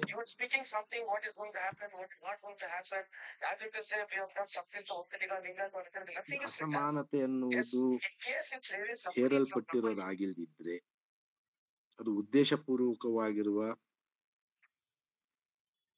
ವಂಚನೆ ಅಥವಾ ಉದ್ದೇಶಪೂರ್ವಕವಾಗಿರುವ ನಿರ್ಬಂಧ ಅಲ್ಲದಿದ್ರೆ, ಪ್ರಕೃತಿಯಲ್ಲಿ ಇರುವಂತಹ ಅಸಮಾನತೆಗಳು ಅದರ ವಿಶಿಷ್ಟತೆಗಳು ಅಂತನೋ ಅಥವಾ ವೈವಿಧ್ಯತೆಗಳು ವಿಭಿನ್ನತೆಗಳು ಅಂತ ನಾವು ತಿಳ್ಕೊಳ್ಬೇಕಾಗುತ್ತೆ. ಸಮಾಜ ನಿರ್ಮಿತವಾಗಿರುವ, ರಾಜಕೀಯ ನಿರ್ಮಿತವಾಗಿರುವ, ಮನುಷ್ಯನೇ ತಾನೇ ಇತರರ ಮೇಲೆ ಇದನ್ನು ಹೇರಿರುವಂತಹ ಅಸಮಾನತೆಗಳ ವಿರುದ್ಧ ಮಾತ್ರವೇ ಎಲ್ಲ ಕಡೆ ಹೋರಾಟ ನಡೀತಾ ಇದೆ. ಯಾಕಂದ್ರೆ ಕೆಲವು ದೇಶಗಳಲ್ಲಿ ಕಪ್ಪಾಗಿ ಹುಟ್ಟೋರಿದ್ದಾರೆ, ಕೆಲವು ದೇಶಗಳಲ್ಲಿ ಬೆಳ್ಳಿ ಹುಟ್ಟೋರಿದ್ದಾರೆ, ಕೆಲವು ದೇಶಗಳಲ್ಲಿ ಉದ್ದ ಹುಟ್ಟೋರಿದ್ದಾರೆ, ಕೆಲವು ದೇಶಗಳಲ್ಲಿ ಕುಳ್ಳಾಗಿ ಹುಟ್ಟುತ್ತಾರೆ. ಈ ರೀತಿಯಾಗಿರುವ ಅಸಮಾನತೆಗಳ ಬಗ್ಗೆ ನಾವು ಅದನ್ನು ನೈಸರ್ಗಿಕ ಅನ್ಬೋದು. ಇನ್ನು ಕೆಲವು ಭೌಗೋಳಿಕ ಪ್ರದೇಶಗಳಲ್ಲಿ ಸೇಬಣ್ಣು ಸಿಗಲ್ಲ, ಅಲ್ಲಿ ಸಿಗೋದೇನೆ ಬೋರೆ ಹಣ್ಣು. ಅದನ್ನು ಕೂಡ ನಾವು ಯಾಕೆ ಇಲ್ಲಿ ಸೇಬು ಬೆಳೀತಾ ಇಲ್ಲ ಅಂತ ನಾವು ಅದನ್ನ ಪ್ರಶ್ನೆ ಮಾಡಕ್ಕಾಗಲ್ಲ. ನಿಸರ್ಗನ ಅಲ್ಲಿನ ಭೂಮಿಯ ಗುಣಕ್ಕೆ ಅದು ಬೋರೆ ಹಣ್ಣೆ ಅಲ್ಲಿ ಬೆಳೆಯೋದು. ಅಲ್ಲಿ ಇರುವ ಪ್ರದೇಶದಲ್ಲಿರುವ ಬೋರೆ ಹಣ್ಣು ಕೆಲವರಿಗೆ ಮಾತ್ರ ತಿನ್ನೋದಕ್ಕೆ ಲಭ್ಯ ಇದೆ, ಇದು ಕೆಲವರಿಗೆ ತಿನ್ನೋದಕ್ಕೆ ಬಿಡ್ತಿಲ್ಲ ಅಂದಾಗ ಮಾತ್ರ ಅದು ಪ್ರಶ್ನೆ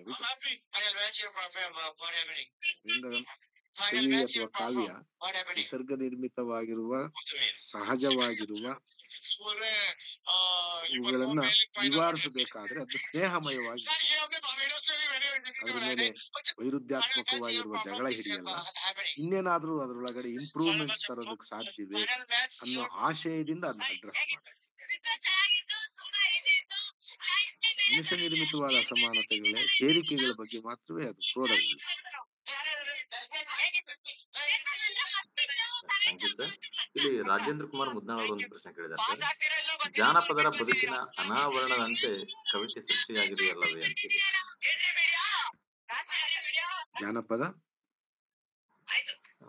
ಜಾನಪದರ ಬದುಕಿನ ಅನಾವರಣದಂತೆ ಕವಿತೆ ಸೃಷ್ಟಿಯಾಗಿದೆಯಲ್ಲವೇ ಅಂತೀವಿ ಸರ್. ಹೌದು, ಅವರ ಬದುಕಿನ ವಿನ್ಯಾಸ, ಅದರ ವಿಶಿಷ್ಟತೆಗಳು ಏನಿದೆ, ಅದರ ಲಕ್ಷಣಗಳೇನಿದೆ, ಅವುಗಳನ್ನು ಜಾನಪದರು ಕಾವ್ಯವಾಗಿ ಕಟ್ಟಿದ್ದಾರೆ. ಈಗ ಬೇರೆ ಕವಿಗಳು ಕೂಡ, ಶಿಷ್ಟ ಕವಿಗಳು ಕೂಡ ಜಾನಪದರಲ್ಲದಿದ್ರು ಅಕ್ಷರ ಕಲ್ತಿರೋರಾದ್ರೂ ಆ ವಿಶೇಷತೆಗಳನ್ನ ಗಮನಿಸಿ ಅವನ್ನು ತಮ್ಮ ಕಾವ್ಯದ ಭಾಗ ಮಾಡ್ಕೊಂಡಿದ್ದಾರೆ.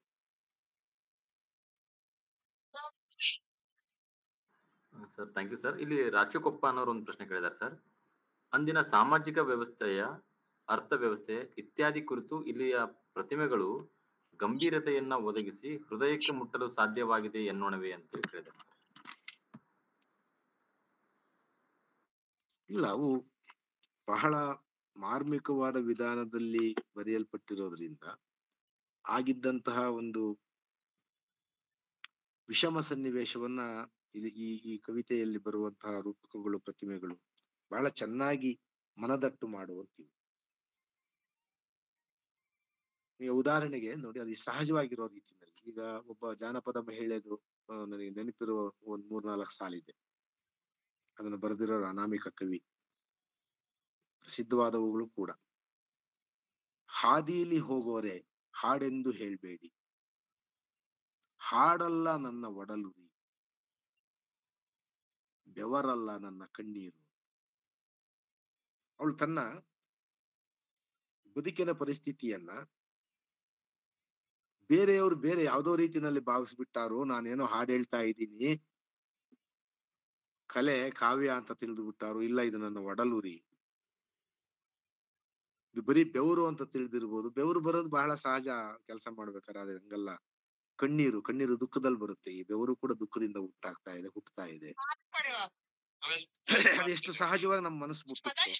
ಅದೇ ರೀತಿ ನೆಡುಗನ ಕಾವ್ಯದ ಹೋಲಿಕೆಗಳು, ಆ ಉಪಮೆಗಳು ಕೂಡ ನಮ್ಮ ಮನಸ್ಸನ್ನು ಬಹಳ ಚೆನ್ನಾಗಿ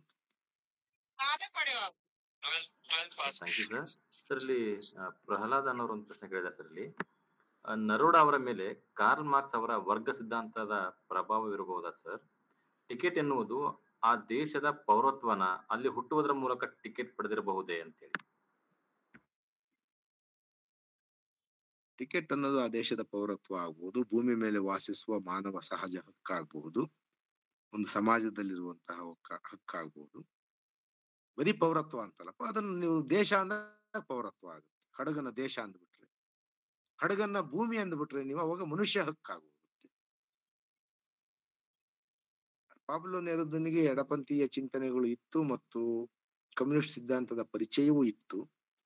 ಅದರಷ್ಟೇ ಗಾಢವಾಗಿ ಅವನಿಗೆ ಚಿಲಿ ದೇಶದ ಸಂಸ್ಕೃತಿ, ಅಲ್ಲಿನ ಜನರ ಜೀವನ, ಅದು ಕೂಡ ಬಹಳ ಗಾಢವಾಗಿರುವ ಪ್ರಭಾವ ಬೀರಿತ್ತು.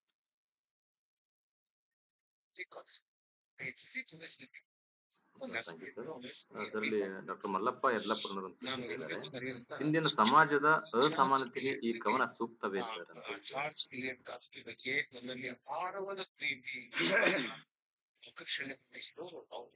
ಸಮಾಜದ ಅಸಮಾನತೆಗೆ ಕಾವ್ಯ, ಹಾಡು, ಭಾಷಣ, ಪುಸ್ತಕ, ಹೋರಾಟ, ಧರಣಿ ಎಲ್ಲವೂ ಕೂಡ ಅದರ ವಿರುದ್ಧ ನಾವು ವ್ಯಕ್ತಪಡಿಸುವ ಪ್ರತಿಕ್ರಿಯೆ. ಅದರಲ್ಲಿ ಕವಿತೆಯೂ ಒಂದು. ಕವಿತೆ ಬರೆದರೆ ಮಾತ್ರವೇ ಅಸಮಾನತೆಯ ವಿರುದ್ಧ ನಾವು ಹೋರಾಟವನ್ನು ಸೂಚಿಸಿದ್ವಿ ಅಂತ.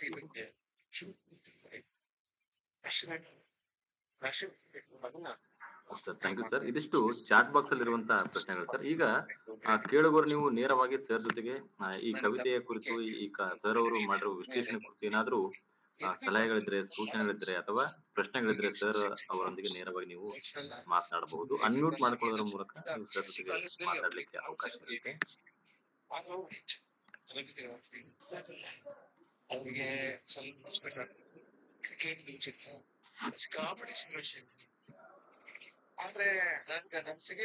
ಪ್ರಶ್ನೆಗಳು ಇಲ್ಲ ಅಂದ್ರೆ ಈ ಉಪನ್ಯಾಸವನ್ನ ಇಲ್ಲಿಗೆ ಮುಗಿಸ್ತೇವೆ. ಕೊನೆಯದಾಗಿ ಯಾರಾದ್ರೂ ಪ್ರಶ್ನೆನ ಕೇಳಿದ್ರೆ ಕೇಳಬಹುದು. Sir thank you sir. ಇಷ್ಟೊತ್ತು ತಮ್ಮ ಬಹು ಅಮೂಲ್ಯವಾಗಿರುವಂತ ಸಮಯವನ್ನ ನೀಡಿ. ಒಂದ್ ಪ್ರಶ್ನೆ ಬಂತು ನೋಡು ಸರ್. ಇನ್ನೊಂದು ಪ್ರಶ್ನೆ ಬಂತಿಲ್ಲಿ, ನೋಡಿದೆ ರಕ್ತದ ಮಳೆ ಕ್ರಾಂತಿಯ ಸೂಚಕವೇ ಅಂತ ಹೇಳಿ. ಹಾ ಸರ್, ಹೌದು. ಸಾಮಾನ್ಯವಾಗಿ ಅದು ಆ ರೀತಿಯಾದ ರೂಪಕ. ಅದು ರಕ್ತದ ಮಳೆ, ಯಾಕಂದ್ರೆ ಸಹಜ ಮಳೆ ಅಲ್ಲ, ಆಸಿಡ್ನ ಮಳೆ ಅಂತ ಕವಿ ಬರೆದಿದ್ರೆ ಅವಾಗ ಪ್ರಕೃತಿಯ ಅತಿರೇಕದ ವಿಕೋಪ ಸೂಚಿಸ್ತಿದ್ದಾನೆ ಅನ್ಕೊಳ್ಬಹುದಿತ್ತು. ಇಲ್ಲಿ ರಕ್ತದ ಮಳೆ ಅಂತ ಅಂತಿದ್ದಾನೆ ಅಂತ ಹೇಳಿದ್ರೆ, ರಕ್ತವೇ ಮಳೆಯಾಗುತ್ತೆ ಅಂತ ಹೇಳಿದ್ರೆ ಪರಿಸ್ಥಿತಿ ವಿಪರೀತ ಕೆಟ್ಟೋಗುತ್ತೆ ಅಂತ. ರಕ್ತ ಚೆಲ್ಲಾಡುತ್ತೆ ಅಂತಾನು ಹೇಳ್ತಾ ಇಲ್ಲ. ರಕ್ತವೇ ಮಳೆಯಾಗುತ್ತೆ ಅನ್ನೋದು ಒಂದು ಉತ್ಪ್ರೇಕ್ಷ ಅಲಂಕಾರ. ಅಂದ್ರೆ ಪರಿಸ್ಥಿತಿಯನ್ನ ನಾವು ಈ ರೀತಿಯಾಗಿ ಮುಂದುವರಿಯೋದಕ್ಕೆ ಬಿಟ್ರೆ ಉಂಟಾಗುವ ವಿಪರೀತ ಪರಿಣಾಮಗಳ ಬಗ್ಗೆ ಹೇಳೋದಕ್ಕೆ ಕಾವ್ಯ ಪಟ್ಟಿರುವ ವಿಧಾನ.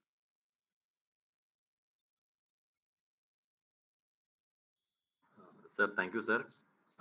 ನರೋಡನ ಕಾವ್ಯವನ್ನ ನಮಗೆ ಅರ್ಥವಾಗುವ ರೀತಿಯಲ್ಲಿ ವಿಶ್ಲೇಷಣೆ ಮಾಡಿದ್ದಕ್ಕೆ ತಮಗೆ ಭಂಡಾರ ಪ್ರಕಾಶನದ ವತಿಯಿಂದ, ಎಲ್ಲಾ ಕೇಳುಗರ ವತಿಯಿಂದ ತುಂಬು ಹೃದಯದ ಧನ್ಯವಾದಗಳು ಸರ್. Thank you sir. ಹಾಗೇನೆ ಇಷ್ಟು ಹೊತ್ತು ಕಾರ್ಯಕ್ರಮದಲ್ಲಿ ಭಾಗವಹಿಸಿದಂತ ಎಲ್ಲ ಕೇಳುಗರಿಗೂ ಕೂಡ ಧನ್ಯವಾದಗಳು. ಶುಭರಾತ್ರಿ ಸರ್. Thank you sir.